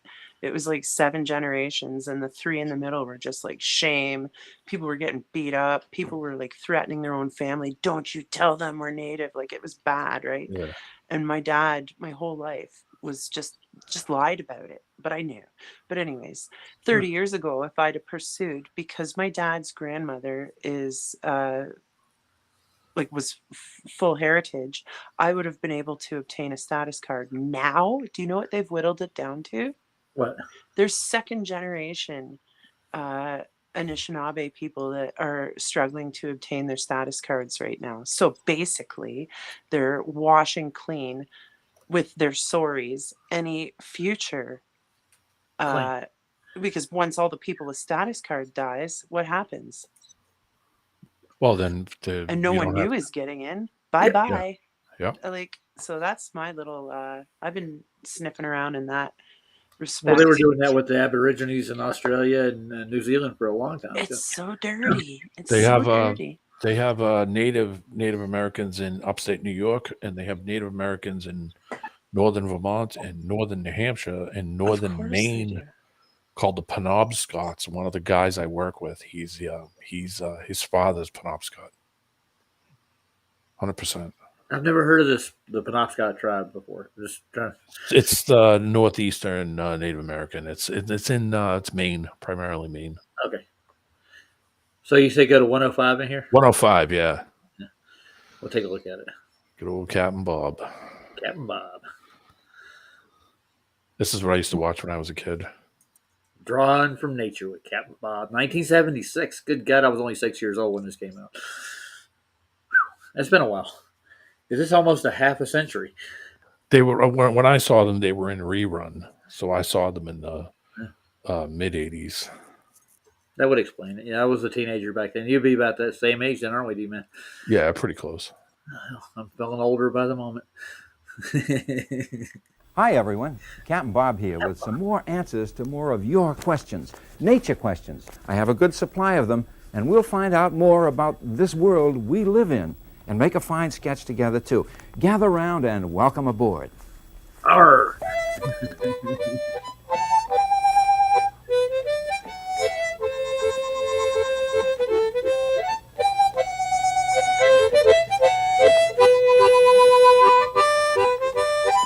I gotta say something right quick. That was real water back there, wasn't it? Yeah, it's like one of those dioramas, like where they make a thing but put it in like a kiddie pool in a studio. Hey, All right, it's you can cut it off. I just wanted to hear the song. you're done with this? You want to watch Yeah, Bob yeah. for a minute? Okay, we're good. No, he's a funny guy. All right. He was like they would put him on all the stuff, like they would have him do newscasts and stuff once in a while. They'd put him on TV. He was like all the kids knew who he was, kind of like Captain Kangaroo. They would put him put him on all like the kids shows. So he would show up to like your school, and all the kids would be like, Captain Bob, you gotta try. yeah. Who lives in a pineapple under the sea? Yeah, exactly. He lives in the sea shanty. He would come and bring the harmonica and do the Really learned for the mermaid. I've seen a real mermaid. Yeah, Boston. Peter knows. He was on not HDH, CVB, WCVB. Nice. Oh, it's the captain's life for me. This has been fun so far, guys. We've been all over the place. We went to space and we saw Atlas 3I. Yeah, now you know who Captain Bob is. Now we know who Captain Bob is. We got to see some lovely paintings by their Heron. Yeah. It wasn't funny. Let's go with that. It's a cornucopia. It's cornucopia. Yeah. With us right now is to hear that word again without thinking of Soup's undershorts. With us right now is the famous Canadian artist Heron. Everybody. Yeah, acclaimed artist. Yes, she's won it all over the world. I'm pumping it up, aren't I? I won't touch it neither. People won't pay me to touch it neither.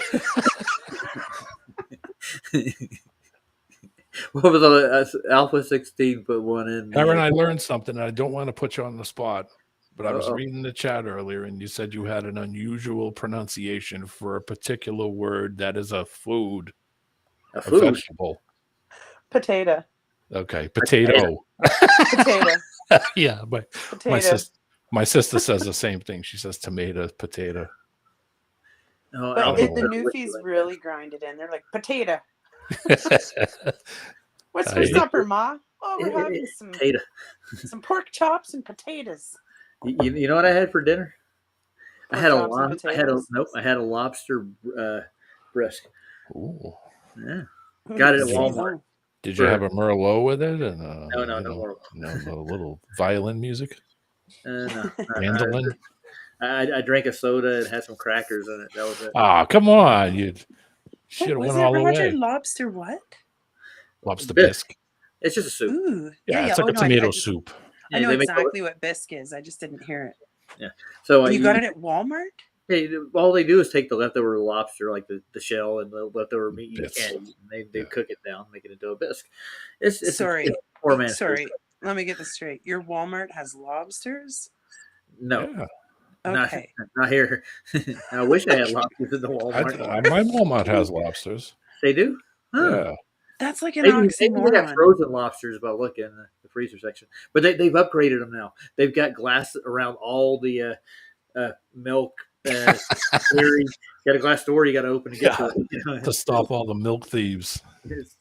Yeah, well, they had the doors on the milk refrigerators, but all the refrigerator sections now have a door on them, and they got big new signs. They remodeled all of the WalMarts over here.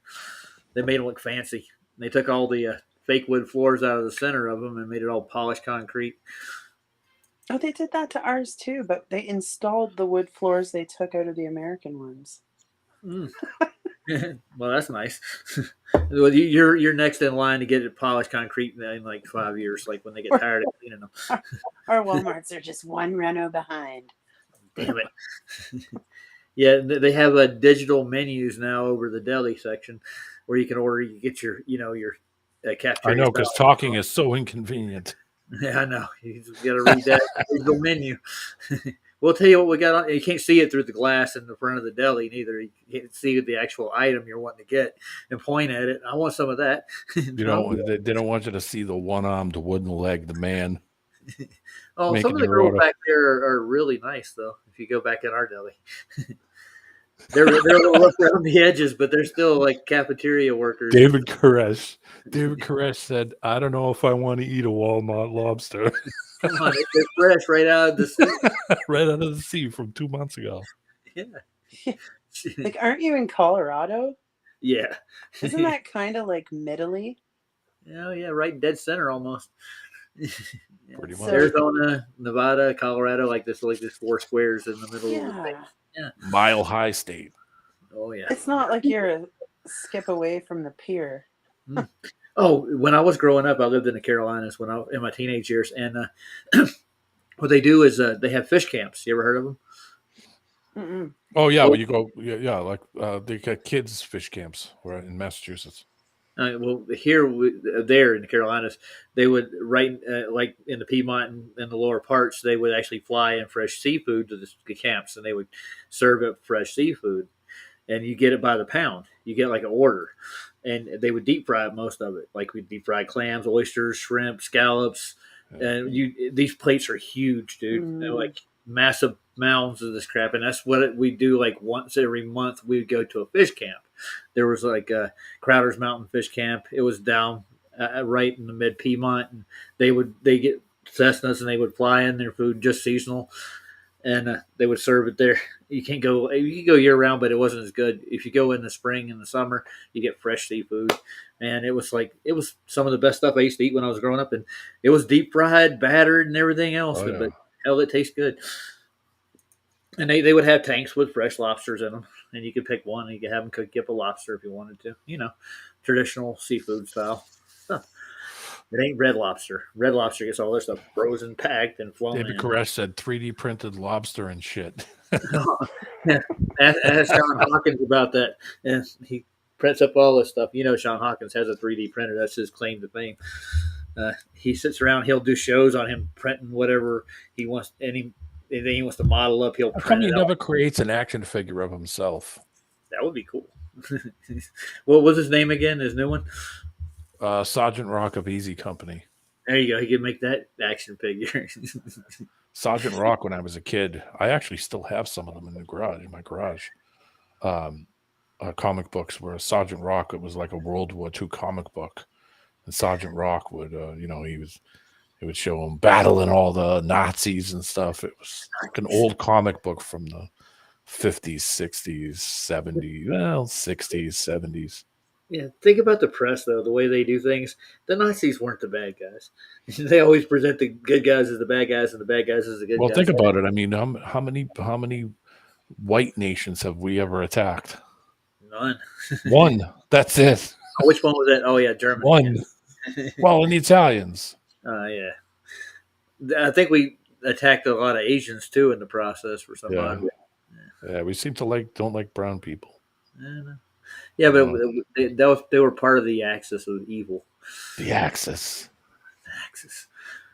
I don't get that whole term in that process. And why would they choose a swastika as their logo? Which was a good luck symbol. Yeah, A and Native American good luck you know symbol. where it came from. I got a diorama of what it came from. The actual dipper going around seasonal in the equinox, and then Yeah.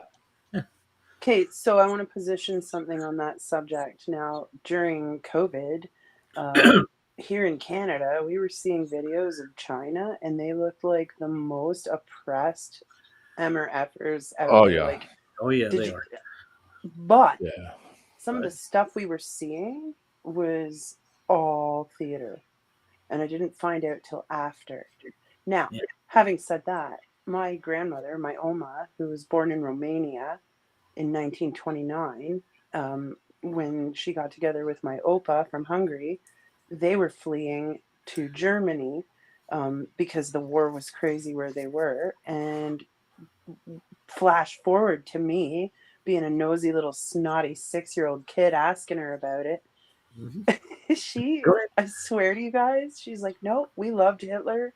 He was good. He was doing everything right. The people were happy. Like, Yeah, it was just like, no, Hitler was good, Christine. Like, that's, and then, but she wasn't intellectual. Like, I got you. if her argument would be like, no, that's not it. Like, Well, but she was firsthand giving you information. that's what I mean. Like, and I never really thought too much about it. I was just like, okay, she's out to lunch or whatever. But no, like, that was the general consensus. Yeah, most people liked him. Yeah. He was fighting for the people, the Socialist Party, and there were a lot of people in the states that actually liked him too. There's a Oh, lot to be said about framing something, right? Like when you present for some reason, information. I think Snyder got his wrench knocked off. I don't know how that happened. I just looked at it just now. Sorry, I mean to interrupt you. Go No, ahead. it's all good. Yeah. No, I was I- just saying, like, You got your wrench. still to this day, it's like a taboo subject, but Yeah, it is. And they You wanted to know. stay that way. That's why the media buried it like it was in half the facts. But But I had if an you frame occurrence. if you frame it one way when it happens, right? And then insert 50 years and then frame it another way, over time, you forget, that I don't know, man. It's just history's so greasy. Like, unless Yep. you can have a conversation with a relative, like, I don't fucking believe any of that anymore. To the victor go the spoils and the story. So that's so kind And of the status cards. yeah. Well, the thing is, they like to control the narrative in the future of politics that way. Well, I mean, if you think that whole thing wasn't contrived in a lot of ways that they didn't realize, of course it was. But I think every war, every outbreak, every whatever you want to call it, every uprising, every revolution has got some kind of back shadiness to it that I'm sure that a lot of people don't figure out that, okay, yeah, this didn't turn out the way it was. It takes a while for people to think about it for a second and then start to say, oh, wow, yeah, that is kind of. Well, I just came up with a nickname for like what had just happened. It's called what the Wu-Tang Clan is, right? Yeah, it's a band. Oh, Yeah. a group. So I got a name for Fauci and crew. They're the Wu-Hang Gang. Wu-Hang Clan. The Wu-Hang Clan ain't nothing to. Man, I remember seeing those videos during the COVID thing. They were like welding people's doors and stuff. They were like locking people in their houses, with screaming out the windows. And you remember that? Oh yeah. God, it's been a while. I saw a video, no shit, like 500 people all in lockstep together. Like, they were like, we've had enough. We're going out into the streets. Fuck you guys. And they had like shields and stuff they'd fashioned from like just rudimentary objects. And they made up like their own little war moves and stuff. I was like, oh my God, what is happening? And none of it was real. But it scared the shit out of me. Yeah, that's what it was intended to do. That's why they put it on this little show. Well, I mean, everything that they see in that country is all government controlled. So everything put on television, every video, all the video streaming, all the Everything is controlled. You can't go on there and just start talking shit about the country you live in. Immediately, fucking people will just show up at your door and kick the door down. They'll just put you in prison immediately. There's no, That's a good way to stymie the press or any truth. yeah, sure, that stymies any uprising of people wanting to change things or getting a majority of people together to say, hey, this sucks. Let's do something different. When you got a gun to your head, that changes a lot of things. Yeah, I've had a few of those in my lifetime, and it did change the situation for sure. Yep. I remember the first time I got mugged at gunpoint, man. But I was very rational because man had a gun. Yep, it changes things quite a bit. Yeah, real quick. And I mean, the wallet and my money didn't really mean that much at the moment. Nope, you're like, here you go, buddy. Have a way with it, man. I remember I was walking from work, and I worked the late shift at McDonald's, and it was like 2 miles away, and I just walked back and forth to work every day.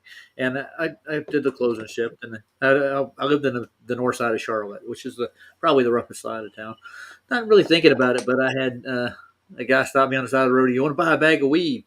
And he pulled out this bag, and I'm like, there's a street light over on the corner next to this little pawn shop that was closed down, and so come over here, man. Look, we'll see it under the light. And it had pine needles in it, like evergreen. Nah, dude. I knew what's happening now. And before I could even react, he already pulled his gun. Yeah. Here you go. I had like $30 in my wallet. Like, dude, here's your money. You know what?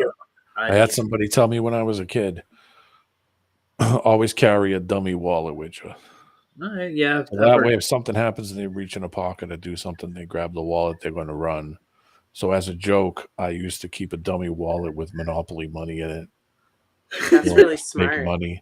So that way, if somebody said, give me your wallet and pulled a knife or did some shit, I'd be like, yeah, take my wallet. Yeah, it's got a couple bucks in there. And then I would just walk away. Just be like, yeah, whatever. Let me get on the train quick. No, man, I would super laser print some counterfeit. Yeah. Really stick it to them because then they try and spend fake money in it or something, like, yeah, there you go. Have fun stealing that wallet I found.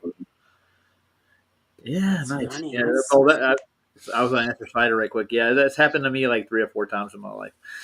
I've been on the rough side of town, and people, desperate folks, man, they do what they got to do to get money, and crack is a real addiction. Crack is whack. Yeah. People will do anything for it, man. So, and now it's fentanyl Freddy. Yeah. I used to go to Philly, and the old timers would never want to go there. And one day I walk into work, and my boss is just sitting there with his hand on his forehead. And I'm like, what's up, man? What's going on? What do you got? And he's like, oh, you don't want to know. I'm like, what do you got? And he's like, you don't want to know. I'm telling you. And I'm like, where you got to go? He says, Philly. And I was like, ooh. He's like, yeah. I said, can't get anybody to go, huh? He's like, no.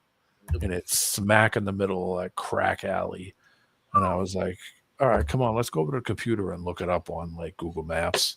So I went on Google Maps and looked where it was and said, all right, that isn't too bad. I don't have to drive through too many bad places if I can just get in there quick and get out of there quick. And he was like, well, you might be there for like an hour. And I said, well, if the guy lets me just sit in the parking lot, I don't care. And he was like, are you sure? I said, yeah, I'll do it. So I drove at like 4 p.m, drove to Philly, which is a ride from Massachusetts, from Boston. That's a bit of a ride. Drove it straight and crashed out in the van, and then basically, just chilled out for a while. And the guy said, all right, it's going to be about an hour because we're finishing detail in the van we're giving you back. And then, I just told the guy, what's the quickest way back on the highway? I don't want to be driving through these neighborhoods, man, especially with out-of-state plates and a white van. People are going to think I'm a cop or something. Oh, there's a guy, he just drives around on his bike through like underneath all of those bridges and shit where all the people are like just kind of hanging and their heads touching the ground, but they're standing like, and they're yeah, Kensington, Philadelphia. It's horrible. I got a short shelf life for that, man. That is super. You can just feel the sadness there. Like it's incredible. Yeah. They're all screwed up on trank. Yeah. Is that what it is? Yeah, it's like fentanyl and tranquilizer. It's like gorilla tranquilizer. Yeah, so that you watch them lean for hours. I've seen a few. And how do they do it? I had no idea. Yeah, you just see people Bizarre. just take a shit like while they're standing there. No, Ugh. it's bad. I had to drive down through the center of it to go to this detail place. They had a secure yard, like they had a transfer yard, like smack in the middle of Kensington. Well, off a little bit. The other one was in Camden, New Jersey, and they had one in Camden, New Jersey, and none of the old timers wanted to go there either. So he would say, "Hey, you feel like going to New Jersey?" And I'm like, "Why don't you pay me a little more, like pay me some a couple extra bucks, and I'll do it." So I would go to Camden, which is down by like where the World War II shipyards used to be. And they have a transfer yard that they would dump trucks or vans or cars or whatever that they would sell, and then a big truck would come and then drive all the cars out onto the the big loader truck, transfer truck, and then they would take them wherever else, the Midwest and wherever. It's like a transfer yard. It's just stuff so they could dump the stuff there, and then they would have a big carrier come and pick up the stuff and drive it to a car dealership or whatever. And I used to go to Camden, and all the old timers would be like, "Hey, where you going? Why are you here so early?" I'm like, "I've got to go to Camden." And he's like, "Good luck to you." I'm like, "Yeah, I'm not stopping." Well, we're graced by Scott from the level round. Oh, yes. Dude, Scott, you I gonna play was- bagpipes? I was in the ghetto tonight, and Oh, some crazy lady ran up to me and just started talking gibberish in my face, and I was like, "Hold on, what are you doing?" And then so I walked away into the store, and then I came back out, and she was still there waiting for me. You should have started talking to her in gibberish too, and had a. I couldn't. No, I told her, I was like, "I'm leaving. I'm working," and she's like, "Blah blah blah blah blah blah." You And then should she have goes, started talking in tongues. She goes, it was like that, honestly. It was kind of like in tongues. And then she's like, "Let me get a cigarette." And I was like, "I understand that." And I was like, and I was like, "Here." And I'm like, "You good now?" She goes, "I don't know." And I'm like, "Oh, this is sad." All right. She doesn't know, dude. She has no idea. For the record, I've been home all night. And her Scott, That does. her sound lips like were something white. I would Her say. lips were white too. Like when you were saying tranquilizers or something, like yeah, maybe she was on something like that, dude, because her lips were like Yeah. white. they're She's real a black bad. lady. Black Yeah, chick. they're real bad. The first time I went there, the way that it took me was down underneath the train tunnel. You got to go underneath this like train bridge, brings you smack down the middle. It's like right near the train station. And I was just like, "Oh my God, look at this place." And I stopped at the light, and this lady was just standing there with like her head like completely bent over, with her head literally almost touching her leg. And yeah, she like crapped herself mold. She had scars all over her. She had one shoe on. She had scars all over her leg, and it looked like her leg was. I was just like, "Holy Christ!" That's meth. Probably meth. Dude, more like, yeah, it's like trank and like fentanyl, and they mix it all together into this like soup of craziness. Yeah, I don't know. I don't understand what people get from it. I mean, I don't get it. Yeah, neither do I. But I hear this guy put out another song on his channel. Who is this guy again? Oh, Scott. Yeah, you got a new song out. I don't know which one. Which one? Good Tim's, bad Tim's. And you did Santeria. Did you do that? Oh, we did that one, yeah, too. And what I got? Good Lord, you got some good ones. Good out there. Tim's, bad Tim's. Sublime. We're covering Led Zeppelin now. Yeah, well, because it was the guy's birthday. His name was Tim, so we Oh. named all the songs after Yeah. him. Oh, Good Tim's, bad Tim's. geez, He's the hold guy. on. He's like a dancing guy. He's kind of cool because he's been around like for like 5 years dancing from back in the day. Him and his wife loved it, like ballroom dances, or whatever, swing dance and stuff. Tim Years Gone. Bonnier. Tim Yar Stomp. As the Tim Breaks. Has anybody seen that confounded Tim? Yeah, where's he? He's up on the stage dancing right now. Yeah, the guy. Yeah, he's a little man. He's tiny, He and he don't wears look a in the video. he though. wears a cowboy hat, and so like with his cowboy hat, he's like 6'5", or I mean 5'5". So like I'm looking down at him, even when he's got a cowboy hat on As the Tim And- Breaks. and boots. Yeah, my dad was only 5'8", so I The actually Tim song. by the time I was like 16, I was looking down at my dad's nose. It See felt weird, now you got me wanting to listen to the Rain song. dude. Oh, Bastard. I want to play The some of Rain this. song. Yeah. Which one? You said Led we Oh, were Led thinking Zeppelin. Led Oh, Zeppelin, yeah, Rain song. yeah. So, Scott, what do you think about a channel name? Inherent. Since that's what the theme of this is. Like, guess who? I want to make instead of leaving my name on the channel, I want to name the channel something. I was wondering what the Guess Who was for. Yeah. Or what was that about?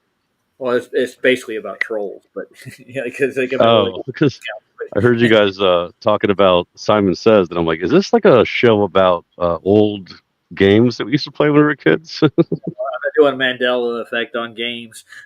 Well, it used to be guess what when I was growing up. You could call it the Globe Gazette, There you go. Geo Journey Chronicles, Worldly Insights, Planet Explorer Hub. All What did you around- say? What, inherent, Roger? Huh? What were you saying? You were saying inherent or something about the Inherent? channel name. Oh, I don't know what you said. No, Oh, you talking about me? I thought you Aaron? had an idea. No, I thought you. Oh, you were. Is that what you said? Maybe you and Heron were talking about a new name for the Yeah, channel. well, I'm asking you and Heron what you think for a new name. Can you just? Oh, I don't. Yeah. I have to think about it. Yeah, I've got some. I've got some. You ready? You've been working on it. They sound like AI. Are you asking AI? I absolutely am. Yeah, I know. I know. I know you are. These are some good ones though. Reality Checkpoint, Unraveled Universes. How about Truth Beyond the Curve? Reality Bites. Ooh. How Yeah. about I have a hard time saying this. Sphere Skeptics. Ooh. Sphere Skeptics. Yes. What were the prompts? Horizon? What prompts did you put in? I put Globe Proof. What? Globe Proof? Yes. Oh, that's funny.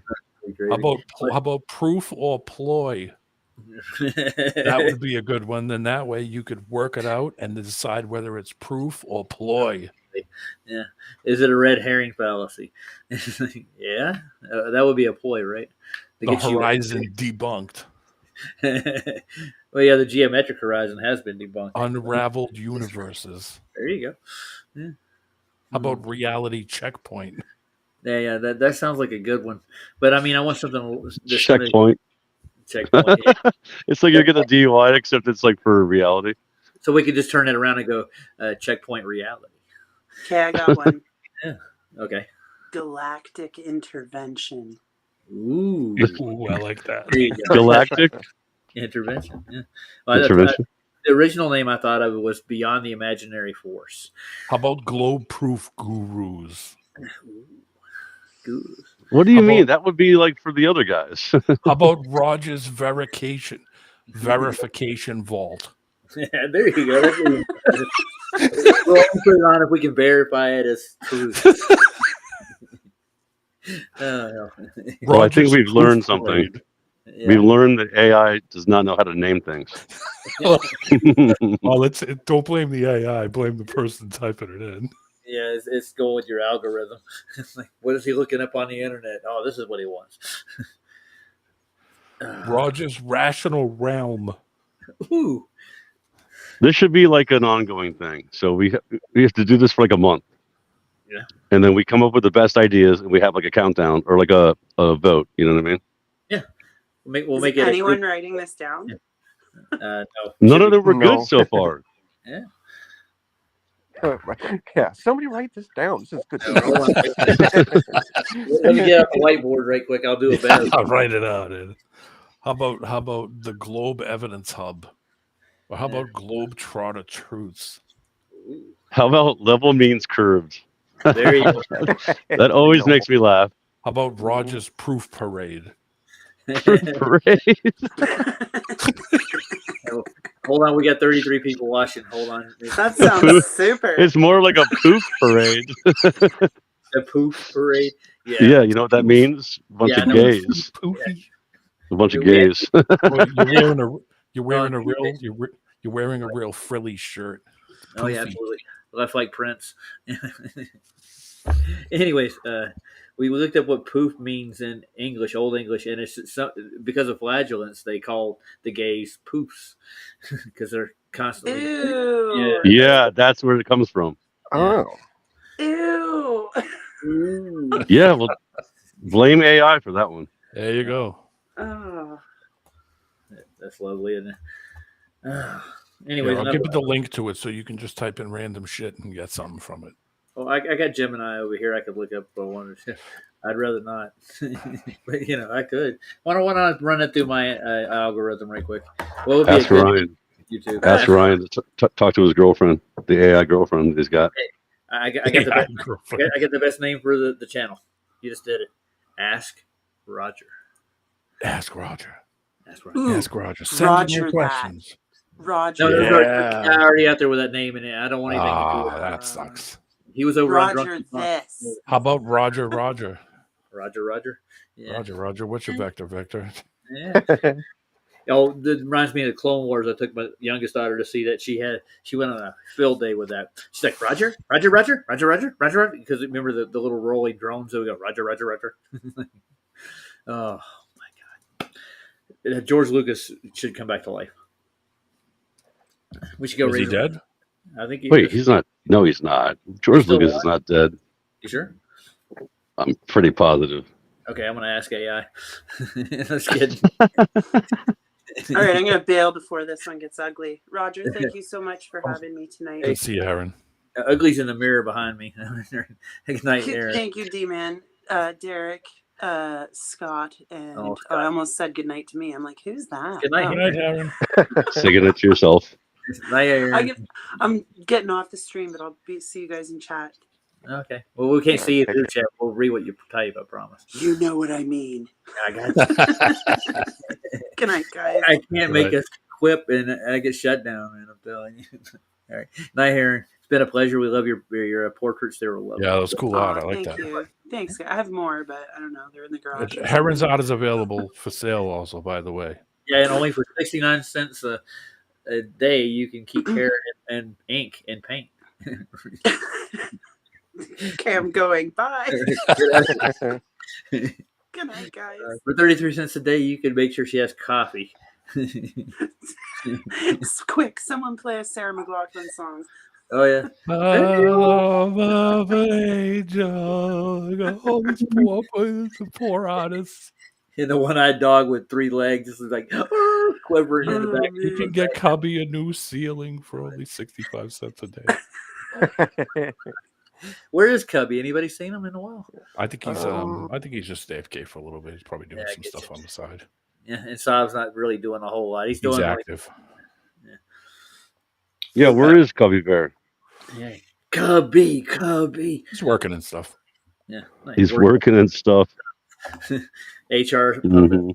I was out cold. Saab show. I was out cold the other day. I woke up and that show was like an hour over, and I was like, "Oh wow, I missed a lot of stuff." Was that the last word magic one or the one after that? I can't remember. The I missed last one. I've been working, dude, and I missed my normal daytime streams. Yeah, me too. Oh, wait a minute. We got a monster. Hey, Roger, you know what's funny? I told Cubby Bear I remembered his favorite rapper should be Chub Rock. Remember Chub Rock? Remember Chub Rock? Yeah. Wait, I told him I was like, dude, this is your favorite rapper, isn't it? favorite rapper. What the hell? What's up, Cookie? Hey, Ryan, how you doing, man? Been a long time since we talked. It was like 2 hours ago. He told me he was going to call me back, but he didn't. He lied. He never calls me back when he said. Well, you know how it is. I ended up talking to my wife and then talking to my grandma and all this other shit. Next thing you know, I forgot all about it. Oh, And I saw your message pop up and I was like, oh shit. there he is. Forgot all about Arana. Yep. that. It is what it is. Yeah, we were looking back at Sean Hawkins' visit to me and you the other day over here. Me and D-Man were. He was it's a shocking little event. You remember that, don't you, Ryan? The Sean Hawkins visit, notorious. Yeah, every time he comes around, yeah. That's the worst thing ever. The worst thing you could ever do is talk to that guy. Yeah, he's just a little He's bit a bitter odd. old man, dude. That's what it is. It boils down to. But yeah. Yeah. He's more bitter than I am. That's saying a lot. Well, he Hey, gets so angry. yeah, he is. He gets mad at the push of a. You can just blow on him. He get mad. Yeah, it doesn't take much to There's a joke there. You remember the Bernoulli's principle argument he had with Wadswade on his debate? He's there blowing on a piece of paper. This is air pressure without Yes. containment. Yeah. Thanks, Sean Hawkins. confuse you with it. So glad you're here to show us all. Yeah, I know. It was The the laws of way. physics doesn't escape him. And Scott drops out just when I pull his music up. Look at him. Punk. The sky drops out. Yeah, Scott did. I got a song Sky, up. One of I thought you said the sky drops out. I was like, wow. Well, he was that place is near Greensboro, I There know wasn't that. room for him. Muddy Creek. Yeah. I don't know Muddy Creek, but I know Greensboro. Yeah, it's northwest of Greensboro. It's on the Virginia line. Yeah, it's up North Carolina way. Yeah. Yeah. There's a Greensboro, South Carolina, too. Near Mount Airy. It's west of Mount Airy. Right near where Mayberry RFD was based on. Like Buenos Aires, No. Mount Airy, dude. Mount Airy. Mount Airy, Airy, like AIRY. Yeah, Randy. Let's go to Pontius. Let's go to the mountain. Worship Satan. We have, Oh, we have Mount Diablo here. Let's see, what else do we have? Mount Shasta. There's also Susanville. There's a whole bunch of mountains around here, but I'm trying to think of like all the landmarks. But none of them are weird like that. She's got a flute player. Wow, fancy. It's like Jethro Tull. Yeah. Why every time I hear the Dun, chord, dun, dun, dun, dun. Dun, dun, dun, dun. My favorite one is Locomotive Press. That's one of my favorites. You I like know, real early Jethro Tull. I like the early Jethro Tull's really good. Ian's a talented dude. Did you ever watch him dance? Yeah, he's funny. He was here. He was up here not too long ago. I know what he looks like, but only because his face was on the cover of his album. I don't know if it had a Jethro Tull album that had his face on it. Ian, Are you Yeah. sure? Well, that's somebody's face on it. most of them had artwork Sitting on a park bench. I'm talking about albums, dude, not records. Talk about like records, vinyl Yeah. records. I've had a few. My niece took my niece took one out once, and she said, "Can we play this CD?" No, I put it in the player. I'm like, "Sure." She's like, "How do you play this, Uncle?" Did you show her what a phonograph was? Oh, she didn't have a clue. She didn't know any of it. I said, "It's a vinyl." Yes, you pick up the thing and you drop the needle on it. It makes a sound. Yeah, I was just thinking about watching the Pretty Pennies as they run. Yes. Like, there's got to be at least a few good movies that got record players in it, right? That kids have had. You had to have shown your kids a movie that has a record player. In it. I'm with Come Heron. on, Heron come said, on, "Make really? flute cool again." Heron, look up. Oh, jeez, hold on. No, you can still buy records, vinyl, in Walmart. So I don't know why you guys act like as if it doesn't exist. anymore. Well, I mean, you can still buy them, but it's a niche thing. It's not really like people. Not ain't really. I mean, considering that Walmart's carried records ever since it started, as far as I know, and it hasn't stopped. Even though you would think that they would have gave up on cassettes too, and they still sell some cassettes too. If you look in the back, quality on come over. an LP isn't as good as a digital copy. They can't do it. No, actually, you're wrong. But No, I'm not wrong. I'm not wrong. Yeah, well, I mean, when you listen to it, yeah, but it's actually the sound that. Anyway, it doesn't matter. I know Justin was going to say It's something. kind of like saying a photograph is the same as a digital, as an image. It's not. A photograph is an exact facsimile. It's an exact copy of it, and they have a negative to prove it, so you can make more copies of it. You know what I'm saying? Yeah. Whereas with When they press a record, they set the press, and that's a permanent copy. That's the way that works. Right. Yeah. Yeah, But I mean, we're talking about the background noise from the needle itself is detectable regardless. Just listen back to any recording of an LP, you'll get it. well, But, yeah, I'm saying is, but when they put it on the record, it doesn't sound like that necessarily. It just ends up that way. But you get used to it. They were talking about that on Nathan's earlier. That between the digital quality from recordings and stuff, they were going through everything from tapes to CDs to. You know how long it took me to get used to CDs? Oh my God, it took me a long time. It did. It took me a long time to get used to that high pitched sound with no bass and all that. You know what I'm saying? Because I remember when CDs first came out, it was like mostly like Walkmans, you know, like CD playing Walkmans and all that. You know, and so Well, it was speaking of like that, that would be a high good quality, segue. Yeah. but This would be a good segue in the Scott song. What do you think? Which one is it? What I Got? Who sang that song again? What I got? Oh, what I got? Yeah, tell me that love. Fuck, who is that? What's his name? The guy that died. which one? Oh, that's a big clue. Ah, shit. I can't think of it. I got brain fog. You got it, what you give. What's You got that it. like white boy reggae band? Inner Jesus. Circles? I'm just kidding. No, the one where the guy OD'd. The singer OD'd. You're talking about Sublime. Sublime, yeah. What I got? Love is what Yeah. I got. Remember that? Love is. Yeah, I got to see them play in. Where was it? It was in Tempe. It was at the Oddity Fest. That was Les Claypool's big gathering of all the musicians in the world. It was a prime event, dude. We're talking about miles of tents and all kinds of whatever you wanted to go see. But yes, Sublime took the main stage the first night, I think, of that festival. It was fun. But they didn't have Bradley with them. They had Rome. It was he tried to do as good as Bradley, but he wasn't quite as good as him. Most of the songs came from Bradley, anyways. It's kind of weird to watch somebody, take the reins of somebody's popular band and try to replicate their music. It doesn't seem the same. That's just my personal opinion. Though. Some people like Bradley. Some people like Rome. Kind of like AC/DC. I mean, some people say that Bon Scott was better, and I agree with them. I think Bon Scott the band was much better then, even though I do like most of the stuff they've done since then. You don't like Johnson as much? No, I like him. It's not that I don't like him. It's just different. It's just not the same. Like when you hear Bon Scott, it's not the same AC/DC. It's a completely different thing. Yeah, but I mean, they come up with songs too. Right? It's like there's a difference, right? All right, let's get muddy, guys. You ready? Muddy. Right. Yeah, that's loud.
Blue Sound?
That was nice, Scott. Appreciate that, dude. I've never heard Sublime done that way before. Have you? He's Oh, that a pretty sounded all good right. drummer. Yeah. And Scott, Cookie asked where did he go, and then he leaves. So yeah, we lost Scott and then Ryan. Yeah. And I was Where are say the hi to boys Mark. going? Yeah, I don't know. They want to go talk in the chat because it's easier than watch the chat and stay in the show. I guess Why would happen? some people feel Right. more comfortable doing it. Yeah. Let's judge them. They're becoming trolls. No. Hey, Dan. Dan's in there. We got a couple of people in here. Dan How the many man. people are watching? Dan the man. My computer guy was called Dan the Computer Man. Damn. Yeah, you gave me an actual YouTube channel name creator. Holy Yeah, crap. did you see that? Yeah. It only I got gives you another so one many today. tries before it makes you want to pay, though. So make them count. I got you. Yeah. So yeah, I'm going to do 2 nights a week and have a channel name and a kind of a platform better than what I got now, instead of just winging shows whenever. Well, have your Scott's- serious channel and have your non-serious channel. Yeah, I got 2 backups I can use. And Scott's coming in. Trolling. Scott, Keep the you're, trolling rolling. okay. Which one is you, Scott? I got 2 here. What? Oh wait, is Yeah. there 2 again? Yeah, I got rid of the other one. Don't worry. Oh, okay. I can hear you. I don't need the other guy, whoever he is. And I'm sorry to anybody that for me calling That's Sublime weird. white boy Yeah. It reggae. is. white It's white. boy It's reggae. wannabe white. It is. I used to make fun of all the bands that started. Remember back in the early 2000s, late 90s. It was like Yeah. all the like bands are trying to be like Sublime. I'm like, oh, you guys are just another Sublime band. I used to make fun of all of them, dude. It was funny. My friend really dug Sublime, and I really wasn't I like real reggae. Some of it's pretty cool, but I was like, oh wow, yeah, what is it, white boy reggae? And he just looked at me with this look. I knew.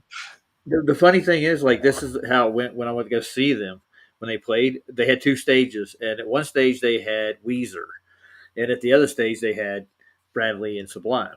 No, not Bradley, but Roman Sublime. It's, Like so the guess what I headliners. chose? Yeah, at the same You- time. They had, Let me guess. Weezer. Go ahead. No. You show I don't wanna- Sublime, dude. You Over look like you Weezer. should listen to Weezer all the time. Well, thanks. I'm just, it's just visually. I got Yeah, posters no, on the wall. Not a Weezer guy. I'm not Buddy Holly neither. I liked you're- Weezer. They were good. They had some good songs. Weezer was okay. Yeah, they're all right, but I just didn't. I couldn't get into it. Like I had In to the be like garage. In the Yeah. garage was good. Yeah, dude. Yeah. Well, we've been going for 2 hours and 10 minutes. What do you think? Should we go another half hour? Yeah, go to Well, it's like 2:30. I have a thought from earlier. Like when you were talking about that woman in the alley. Yeah. Not in the alley. It was in front of a gas station. Oh, okay. And it was in the ghetto though, like in the hood. You're right. Yeah, that's what it was. And there's just this lingering thought where it's like, because of your proximity in truth, like people in a spirit of error are just gonna wig out like that. Yeah, I see that. I do. I noticed that. Like they are absolute downright lunatics. I'm a target. I'm like a target for people. But it's okay because it's like, we're still told what to do. Love them Scott's anyway. the Love them same as magnet. yourself. Yeah. Like, you need a cigarette? How about 2? Well, I wanted to get out of there. I didn't want to give her 2. Oh, sure. But like, yeah, I get it. Should have gave her something that had nothing to do with what you were talking about and said, "Here, have a pencil. Here's a random CD. Here, yeah, have the cigarette butt." Yeah. No, Did you the sad ever watch part is Tweaker that- TV? Go ahead, there. Well, I was just going to say, the sad part is, like, those people are still truly spiritually lost. They are, yeah, and most of the Yeah. world is, dude. If you Yeah, notice that's why she said when I asked her if she was good, she said no. I don't think so. I don't think I'm good. Mm-hmm. She was trying to reach out, is what she was doing. that, and the way she could, yeah.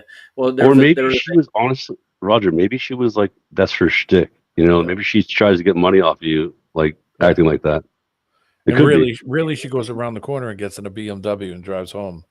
Yeah, No, not this one. Not this one. No. You sure? But Did you have a good but Derek, though, I truly do, like, there's a demon inside of her, probably. Mm-hmm. You know what I mean? And she's reached, like, the demon. She's trying to get through the demon, maybe. You know what I mean? Like reach out through getting out of the demon world. Mm-hmm. I don't know. Maybe. No, yeah, I think it's something like that because, and when engaging that, it's hard to gauge. Do you need to rebuke them right away or not? There was And sometimes they just need to work it out and like become more broken before you can help. Oh, Thing. I'm sorry, Yeah. I don't mean to change it. A couple Go of ahead. people brought up other examples of white boy reggae, UB40, yeah. and I thought of one when I seen UB40, Boy George. Yeah, that's kind of reggae, I guess. You got to try to copy that. It was, yeah. That was the original white boy reggae, I think. Red, gold, and green. Red, gold, and green. Do you really want to hurt me? Oh yeah, I do. I was in the store earlier and they were playing George Michael. I want to love you to the end of time. Yeah, real tearjerker. In the men's restroom at the outhouse. Yeah. Next to How convenient. Dude, I'm pretty sure. I'm pretty sure that was in Florida too. Wasn't that in Florida? That, of course. It was. I'm pretty sure. Yeah, because I remember hearing about that and like going to a rest stop what do they call those? Rest stop. Yeah, the rest stop. Just a public rest stop. And thinking to myself, is there a boy, or not a boy George, but George Michael in here? You're thinking you're gonna approach me from behind in the stall. That's what you're thinking. Hey, you're looking mighty sexy, boy. And then remember that one guy? Remember that whole kicking it out wide thing? It was like a politician. Kicking it out wide meant that like you're like trying to like put your foot under the stall. Like, hey, are you like a? Yeah. You remember that whole thing, dude? It's freaking weird. Kick his ass, Seabass. You gotta have faith. Woo, man. Anyways, Derek. Dude, you're Roger, right about- I got something for you to watch really quick. Like it's only like 8 minutes. Okay, well, hold on. Let me make a point right quick. Yeah, Derek, those Oh, people go ahead. are possessed by spirits, and the spirits usually come in the form of the drug that they're taking, Yeah. and Mhm. they're assigned to them. If pharmaceutical is definitely spiritual for sure. Yeah. Pharmakeia. Well, I mean, it just Pharmakeia? It just turns you into a rambling lunatic. That's all. Oh yeah. Well, they had this show on YouTube when I first started watching it. There was this tweaker show that they had in California, and they would go around into like back at gas stations and alleys in the middle of the night, and they would like offer people like $20 to like buy a crack, and they would run into some weird stuff. They had this one guy who was trying to sell a crowbar he had stolen off somebody's porch for $150. You gonna buy this, man? He's like shoving it in your face. This crowbar. He's tweaking hard, dude. It's like, It was just the most horrible show you'd ever watch. But he would actually give them like rehab pamphlets and $20 if they would actually commit to not do any more crack or crank or Would they whatever. try to help them? Oh, they would try to help. Yeah, that's Well, pretty. that's cool. good. At least they would try to help, maybe. But he made YouTube content out of it, which was really horrible. I think. Yeah, if you're just Yeah, if you really make want to outrage the people, if you make money off of the the unfortunate people in the world, I think it's really bad. I think it's really bad. it's called exploitation. Yeah. Yeah, it's like Mr. Beast. That guy got rich off of doing stupid crap like that. Yeah. Well, I don't know if Derek's talking anymore. He's muted. Hey, Derek, you still with us? What? I'm here. Yeah. I was trying to get you involved in the pharmacia conversation, man. Like that's the root of the demons. That's where it comes from. Pharmacia later. Yeah, pharmacia, and it's been known to be one of the best things that ever happened to humanity. Oh, it made you live longer, but it made you sick. Yep. So And dude, that's not even true though. There's nobody's living longer. That's just such a freaking lie, dude. I hate that lie. I mean, well, They think they say that. From life record stuff. I mean, even when I was young, I remember hearing that the life expectancy was a lot lower. But I mean, when I think about it, it was because of babies dying. Think about it this way: would you rather live a mortality rate, shorter life?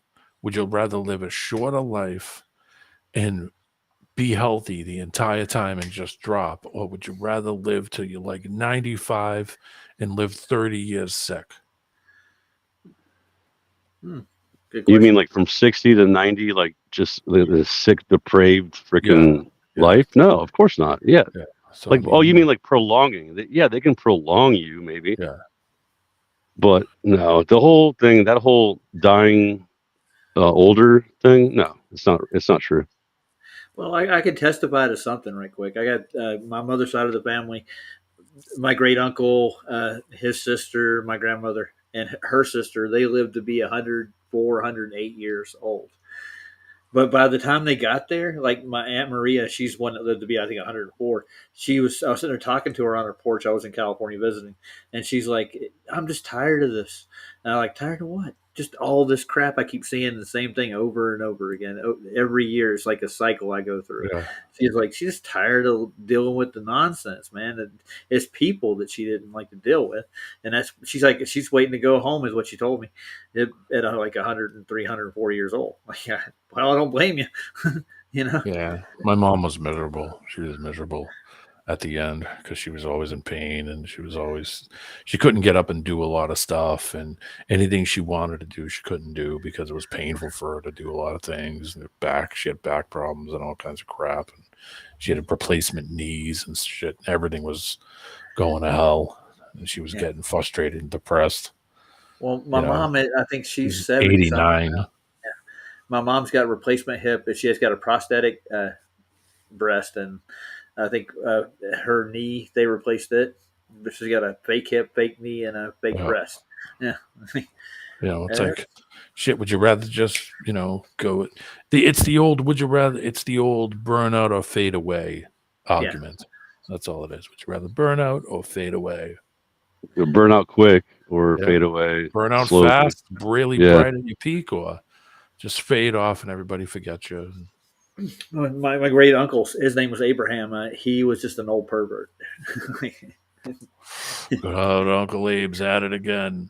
They're all old perverts. The man had a room full of Esquire magazines stacked up to the ceiling. He collected over the years. Stacked to the ceiling. Yeah, dude, I'm not kidding you.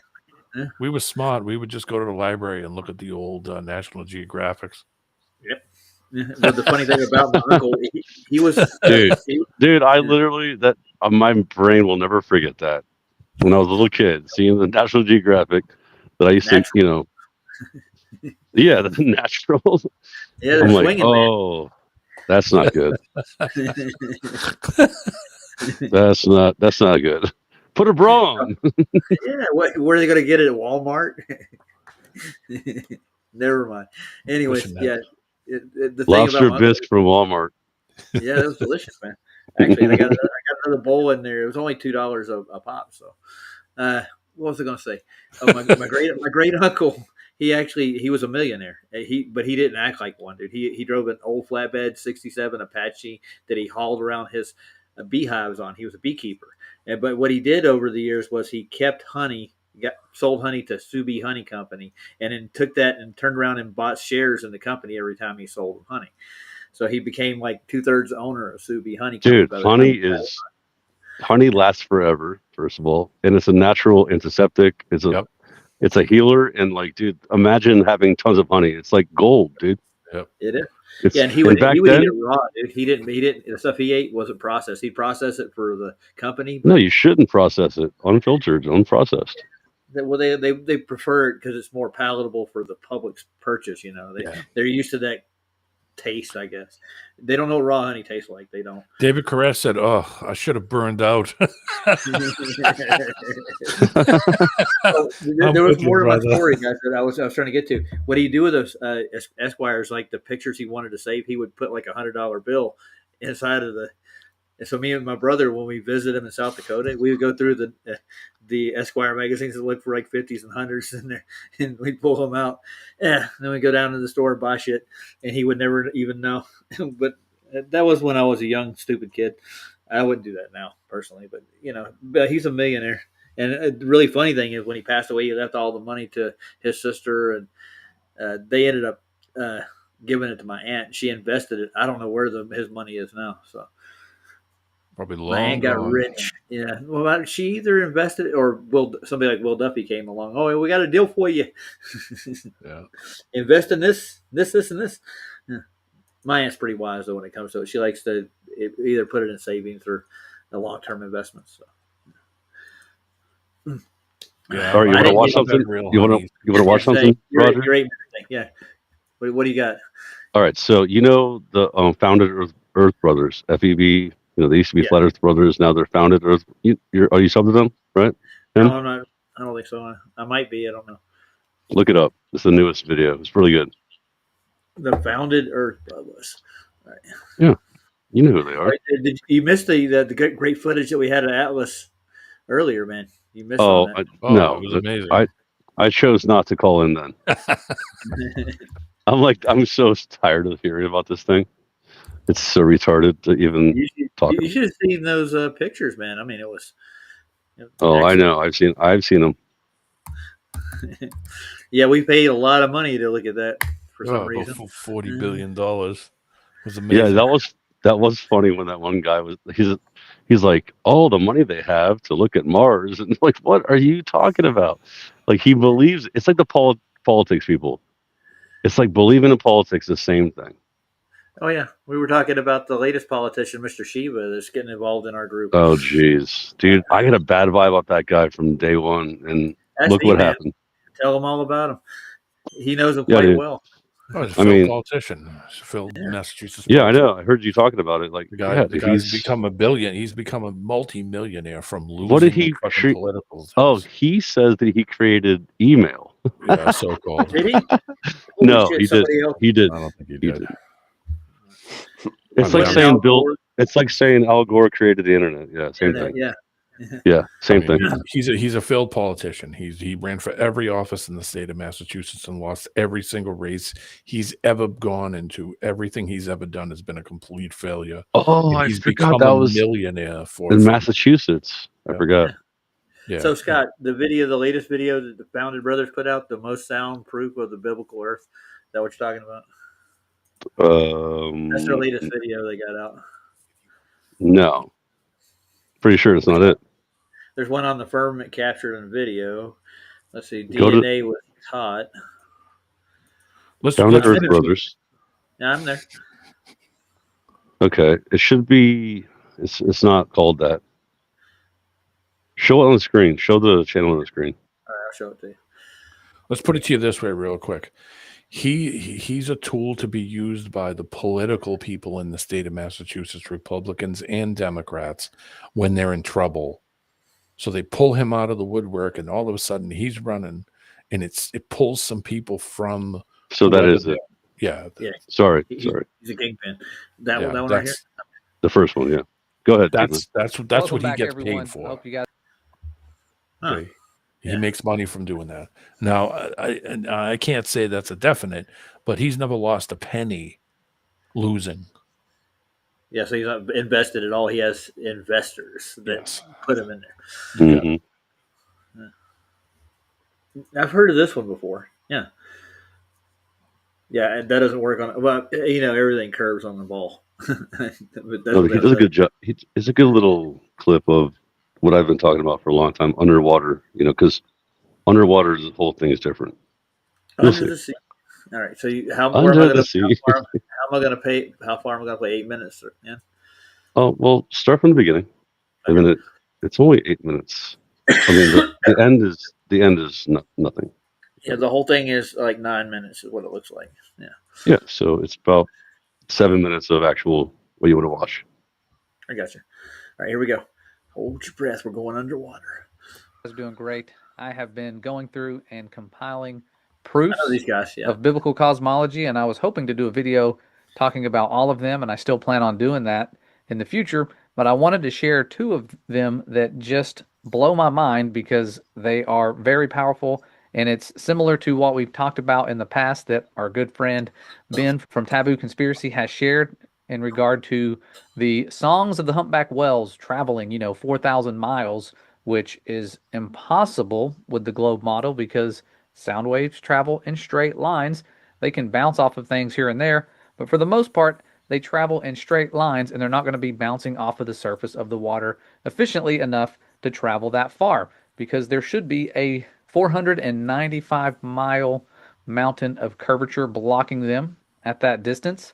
But there's distances that may not be as impressive as 4,000 miles, but they are well documented because you can. So I get what you're saying. Like the water's not reflective enough to make it bounce off in a straight line over a curve. That's basically the proof in itself. Correct. The sound wave's direct. It's a direct shot. So if it's a direct shot, yes. it would go directly through the curve of the water and out of the water. Basically, it wouldn't reflect into the water back through it. It wouldn't do like the ionosphere lie too. I mean, the ionosphere thing. Underwater what? doesn't work that way. The ionosphere. Yeah, ionosphere, whatever they call it. They call it. Yeah, but you get the joke, right? Ionosphere. I know, I get it. Yeah. I don't know how things would bounce off the surface of the water. No. I know It wouldn't. You can bounce light off the surface of water. You can bounce sound off the No, surface of water. from under. Yeah, from under. Under, it doesn't bounce. No. Yeah, I don't think it would do. I don't think it No, would. it But I don't think it would doesn't. leave It's the way water before. either. Yeah. I don't think it would leave the water either. No, it would it just stop. It would just be like hitting a wall. Yeah, it would attenuate. Yeah. It wouldn't even reflect into the water neither. It wouldn't be strong enough for them to hear their songs from 4,000 miles away under the sea for sure. Yeah, But I mean, they especially at claim that distance. it's a really big ball. We can see too far. Fabricate wells communicating and hearing each other. Like, what are you going to do? Put them to a lie detector test and say, hey, did you hear that sound? All they can do is document that they are synchronizing their dives at certain times when they are communicating to verify that they are indeed not diving alone. They're going up and down at the same times. Well, I was showing a video to my Creation Standard class talking about Point Nemo, which is considered a spacecraft graveyard, a good place to hide objects that are flying up above and coming back down into the ocean. And so as we're watching a video about it, the narrator talks about the loudest sound heard underwater. And they call this sound the Have bloop. you guys ever heard this? And for The bloop? years, they thought this belonged to an animal, some sort of massive sea creature. And so it was very mysterious. They recorded the sound. It didn't sound like machinery. The question is he going to play the bloop? No, it's just like a random sound. It's not like anything. He doesn't play it. Okay, so we'll actually. I'm going to look that up when we get done. It kind of did. I mean, I've actually listened to it. It kind of has a machinery type of sound, but it's hard to really tell what it is. It's a long, drawn-out sound, and they say that it traveled 3,000 miles. 3,000 And miles. when you look at how Underwater. sounds travel Yeah. underwater, this is where things get cool, because they say that sound waves that encounter an undersea ridge are You can't reflected and debunk scattered this. by its surface. Yeah. I know. Complex or rugged love this topography, part. such as a seamount or ridge, changes propagation path and can consume acoustic energy. The physical obstruction of a large ridge can create shadow zones, places where you can't hear the sounds. And so these large ridges creating shadow zones is a real phenomenon. And these regions on other sides of the ridge will be places where you cannot hear those sounds. And so sound waves can be blocked by curvature. That right there is proof of that. And you see the way that the ocean would be if you did an exaggerated elevation chart here. You have to be near the surface, if the surface of the ocean is flat, to send a signal that far. Problem is, if the surface is curved, the sound would have needed to have been emitted at 869.7 miles above the sea floor Uh-huh. to be heard See? at that Think about distance. that. Think about that. Meanwhile, the deepest part of the ocean is only Yeah. about 7 miles, they say. 7 And miles. so you have this great distance right here. If they're this high, they're up beyond the ISS, allegedly. And so 869.7 miles, Above. that would be impossible. That's how high they would need to be in order for that sound to reach. And the ocean isn't that deep. Not enough room there.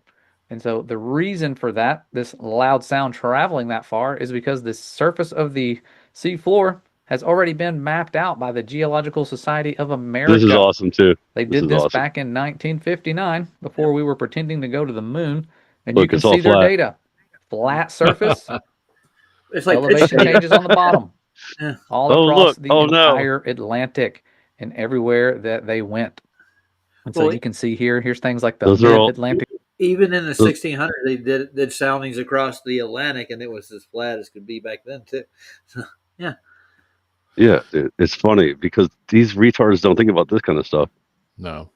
No, but They think about just the magical sky. They think, Yeah. oh, magical refraction. They don't think about the underwater part. Well, yeah, it's not even refraction, and air would actually cause refraction if you actually look through the medium. Yeah, but it doesn't make it curved at all. This is actual measurements. Yeah. Yeah, exactly. Yeah. So the Earth is measured flat. Fish go over the curve, yo. Measured flat. Yeah. Fish swim through the curve. Yeah, I get it. Yeah. Yeah. And they just changed the definition of level with Merriam-Webster, but all they did, they just kind of ad hoc did it, even with that definition. It's so vague, you know. They don't tell you how far the level surface of the Earth curves. They just say it comports to the curved surfaces of the Earth. I don't get it. I don't think. Dude, your channel should be called "Does Not Comport." No, does not. Don't fry your brain thinking about it either. It's not worth it. Just accept it at face value. ridges. Why didn't they curve the top line? Because they know that's not how it works. They were mapping it out as is. They didn't have time to factor in something that doesn't exist. And so that is the alleged loudest undersea sound. As mysterious as it was, I'm not going to claim it was some sea monster, but they say it was ice breaking off that made the bloop, the great bloop sound. That's just a Ice funny word, the breaking off. bloop. But that's what they call it. And the bloop destroys the globe. And now we're going to look at a volcano that does the same, because this is one of the loudest sounds they say ever produced on land. And Have in you guys ever heard this 1883, one? the reason this caught my attention last year was because they say this volcano, as we're I never studying heard the this either. moons, was able to change the color of the moon for an entire year. It gave us a blue moon, they say, because of the ashes. Now just imagine the ashes of a little tiny volcano, and this is not to scale. The little volcano I've put on here would be way smaller on their globe, and you would barely see it. It would just look like a tiny little fire. And they say that that created this blanket of smoke surrounded the entire world. And that volcano in 1883 was known as Krakatoa. Surrounded the And whole its world. explosions, Krakatoa, which yeah. occurred on the Sunda Strait That in lady was Indonesia, on Krakatoa. was so powerful, they say, and this is sad, killed more than 36,000 people. Almost sounds like the key to the bottomless pit there was opened. It was also one of the loudest sounds in history and was heard up to 3,000 miles away. Amazing how that works on a world that's not curved, because again, sound waves travel outwards in straight lines And in no from their source. container. They can echo and bounce off of things. That's what echoes are, when your sound waves are bouncing off of things. Now, there would have had to have been an extremely high observer to have recorded that sound at 3,000 miles away.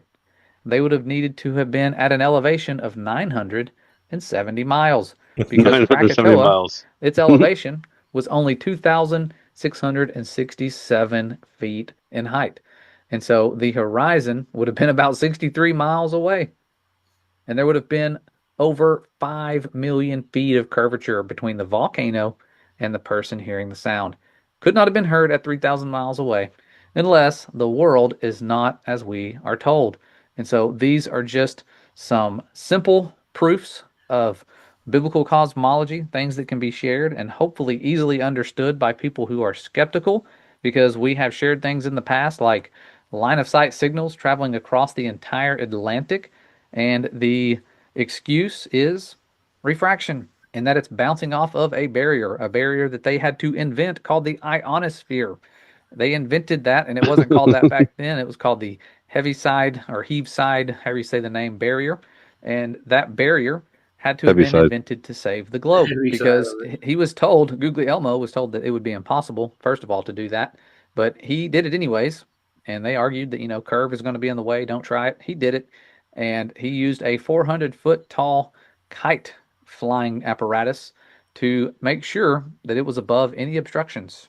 Yeah, Not 400 feet. curvature, any obstructions that might have been in the ocean. Just 400 and feet it to worked. go They were able to that have that far. signal go there in 1901. Wow. And they have since gone way further. Of course, all of their refraction models put the ionosphere thousands of miles up. It would not be this high.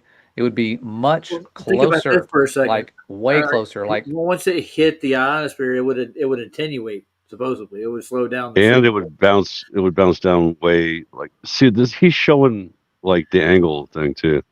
Yeah, this is Like nonsense.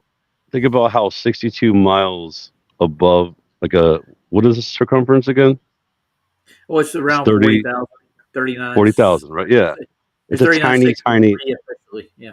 tiny amount on the globe to bounce back down. It would have to bounce, like he's gonna say it here, but he does a good job on this. Like, I've always been saying this.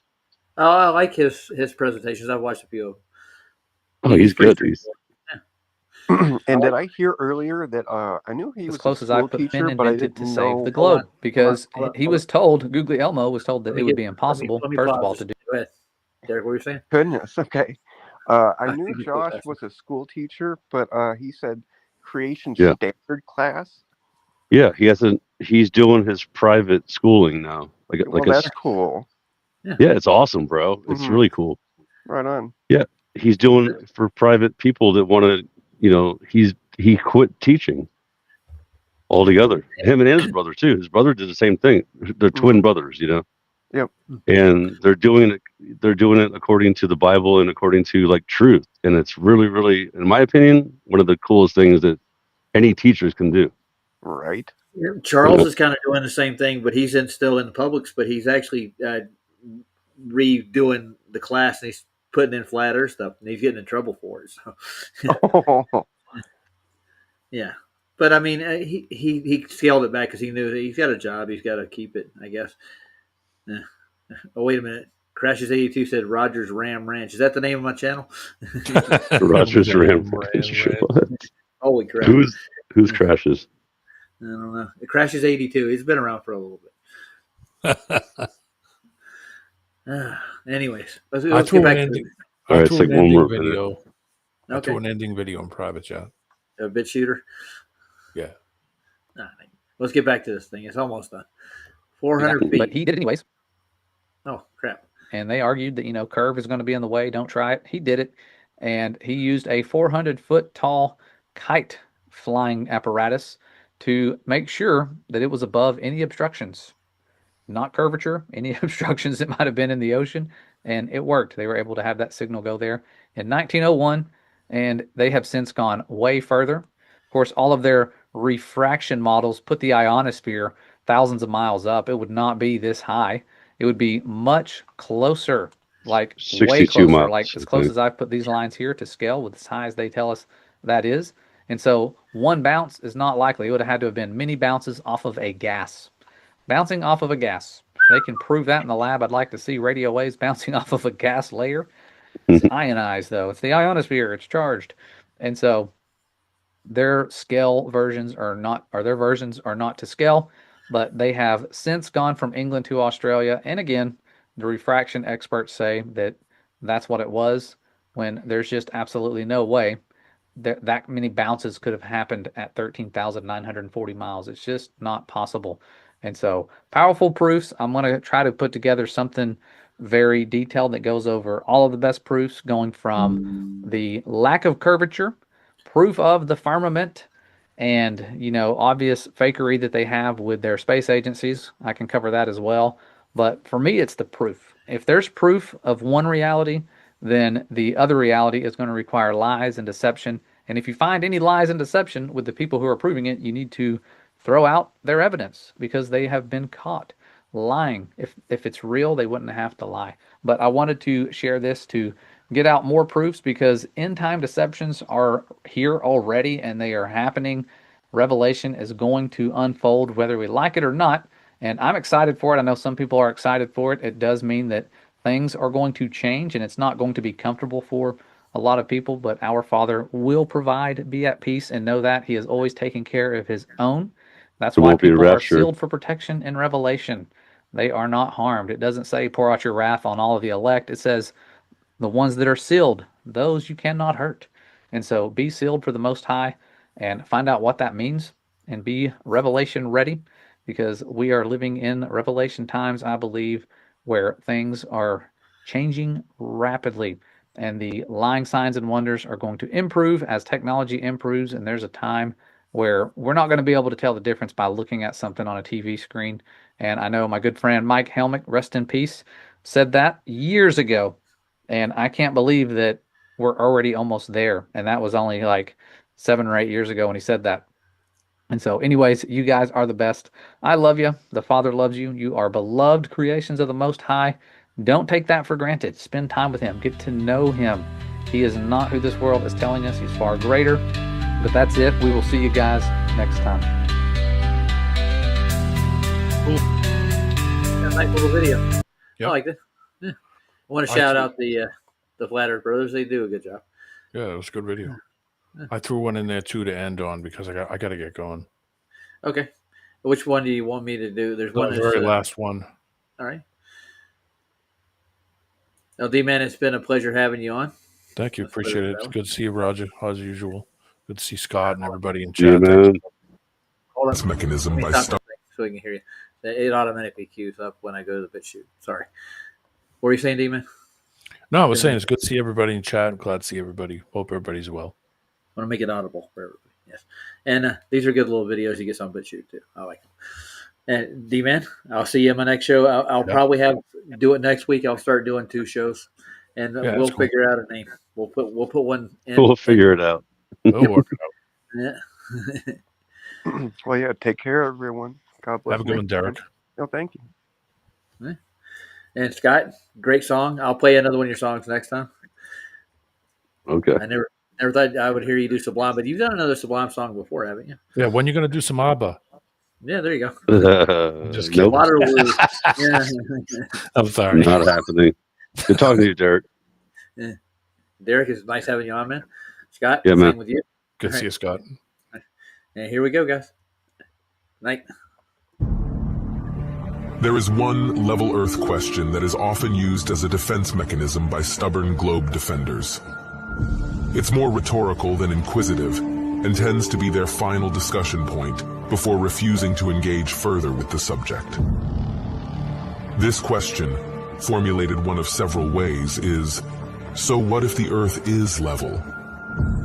Why does the shape of the Earth even matter? What difference does it make to my life? Firstly, the thing of crucial importance is not the shape, it's the lie. The lie of heliocentrism is one of the most insidious lies imaginable that replaces our common sense and lived experience with unproven theories and explanations from supposed experts. When children are indoctrinated to abandon the evidence of their senses in favor of this nonsensical globe model, a schism occurs in their psyche where they are no longer able to trust their own senses and experience, and instead must trust information completely contrary to it, presented by perceived authority figures. To teach such a false cosmology is incredibly deceitful and disempowering to the individual, and the result is that humanity has become just like the slaves in Plato's allegory of the cave. A child who learns not to trust the evidence of their senses becomes forever imprisoned within Plato's cave. A world of distorted shadows cast by Plato's puppet masters that blinds them to the reality beyond. So, why does the shape of the Earth matter? Again, it's not about the shape. It's about the lie. To fool nearly the entirety of humanity for multiple generations, stripping people of their common sense and replacing it with carefully crafted lies, is obviously a matter of serious importance. It is one of the most psychologically devastating things that could be perpetrated upon an individual, and seeing through it should be one of the most revealing revelations of a lifetime. So, when someone asks the foolish question of what difference does it make, that is already evidence of extreme psychological distortion. If knowing the truth doesn't matter to your life, what does that say about your life?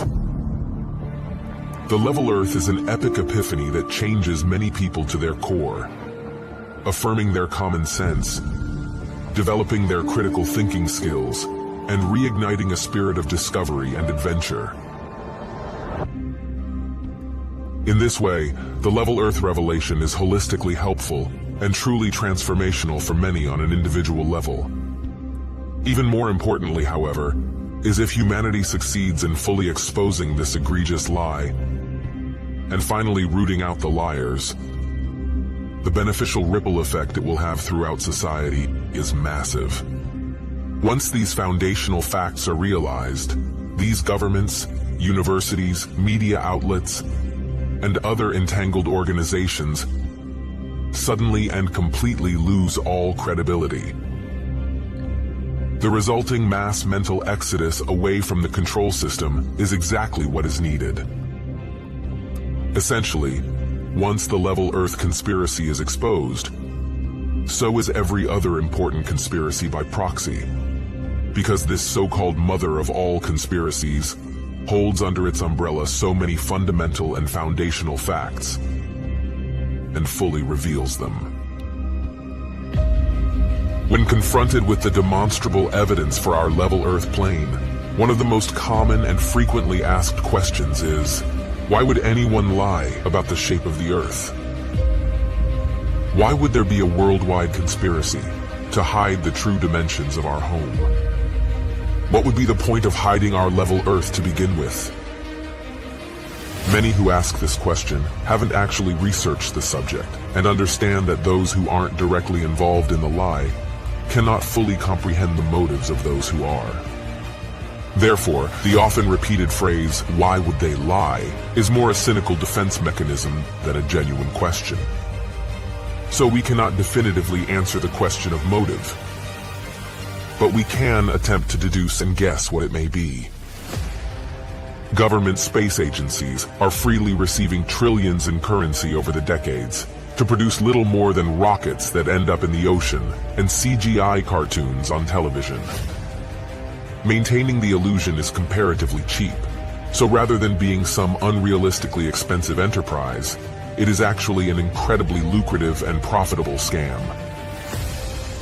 Besides being a productive moneymaker, the notion of outer space, along with the belief in a globe Earth and the Big Bang Theory, has fostered a nihilistic, materialistic worldview that rejects the idea of intelligent design and replaces it with the concept of random, chaotic coincidence. Instead of intentional design by a purposeful creator for humans and the Earth, we are taught that everything came into existence by accident and for no reason. Through indoctrination into this anti-spiritual religion, believers lose connection with anything beyond the material world and become selfish, compliant consumers.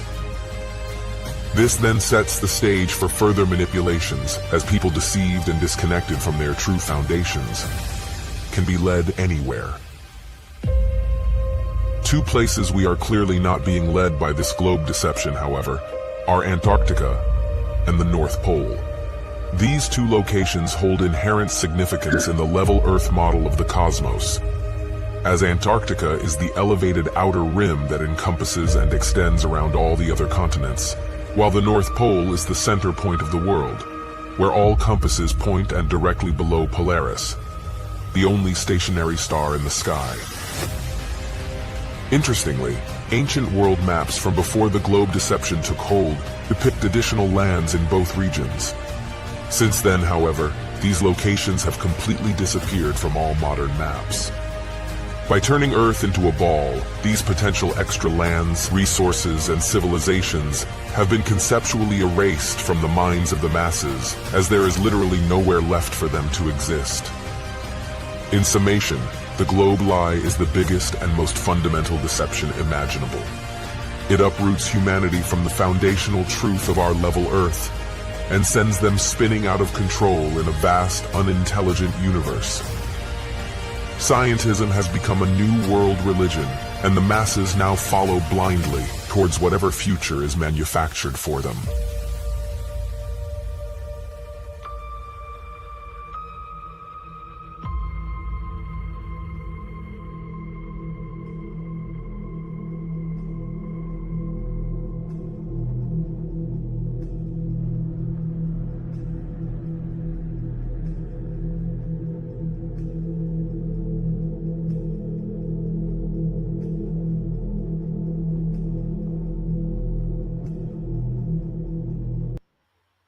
That was a Pretty good good. video.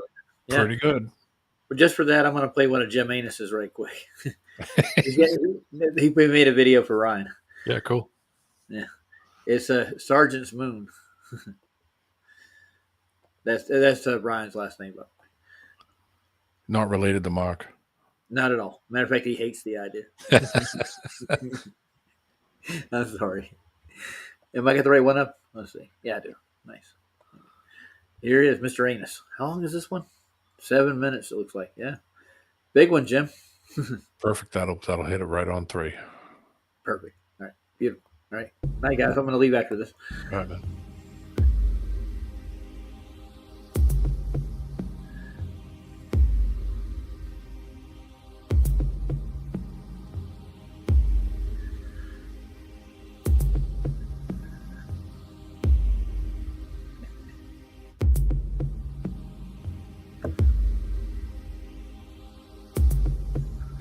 Throw that video link in the chat if anybody wants to grab it. I got you. Yeah, but shoot. Yeah.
And that's Great the move video. for you.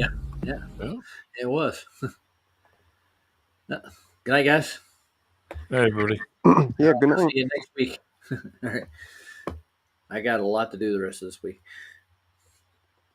I'll play out with a song. Why not?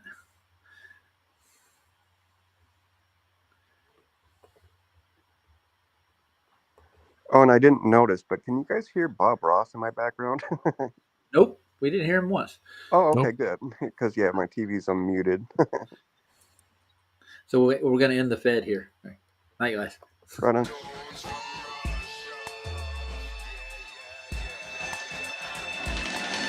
When you hear what I've got to say, I'm sure you might want to turn your head the other way. But if you dare trip with me, I will take you on a ride. You will see just how you can prevent genocide. Everything you think you own has been lent to you by a predator. With a monopoly on terror, there's no competitor. America's a dead nation getting deader. Supine to its sovereign, you cannot audit your creditor. They ship the drugs and run the prisons, etc. You can't find one mainstream newspaper editor. If you get upset, who you gonna write a letter to? Your congressman has been vetted, and so has your senator. The inventors of this creature are fortuitous. This world order, trust me, there ain't nothing new to this. The truth is just too illustrious and luminous for folks to know who they can trust and who Lucius is, or any other Rockefeller Foundation. 1,000 points of light, non-governmental organization. All that tyranny could be summarily dead in one fell swoop if you end the Fed.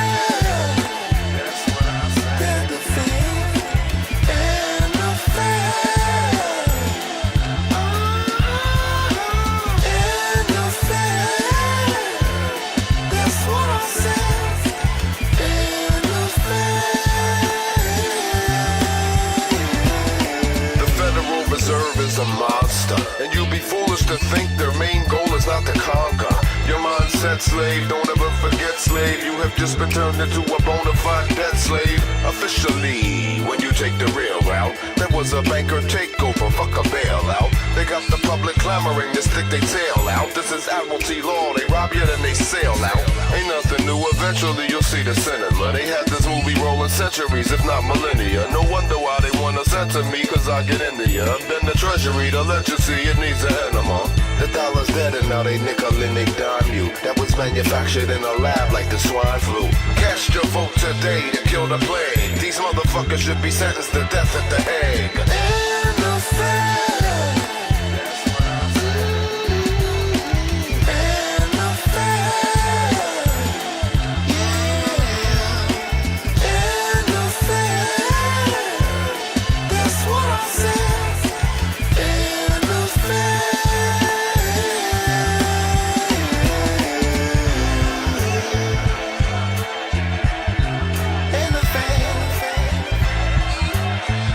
That's what I said.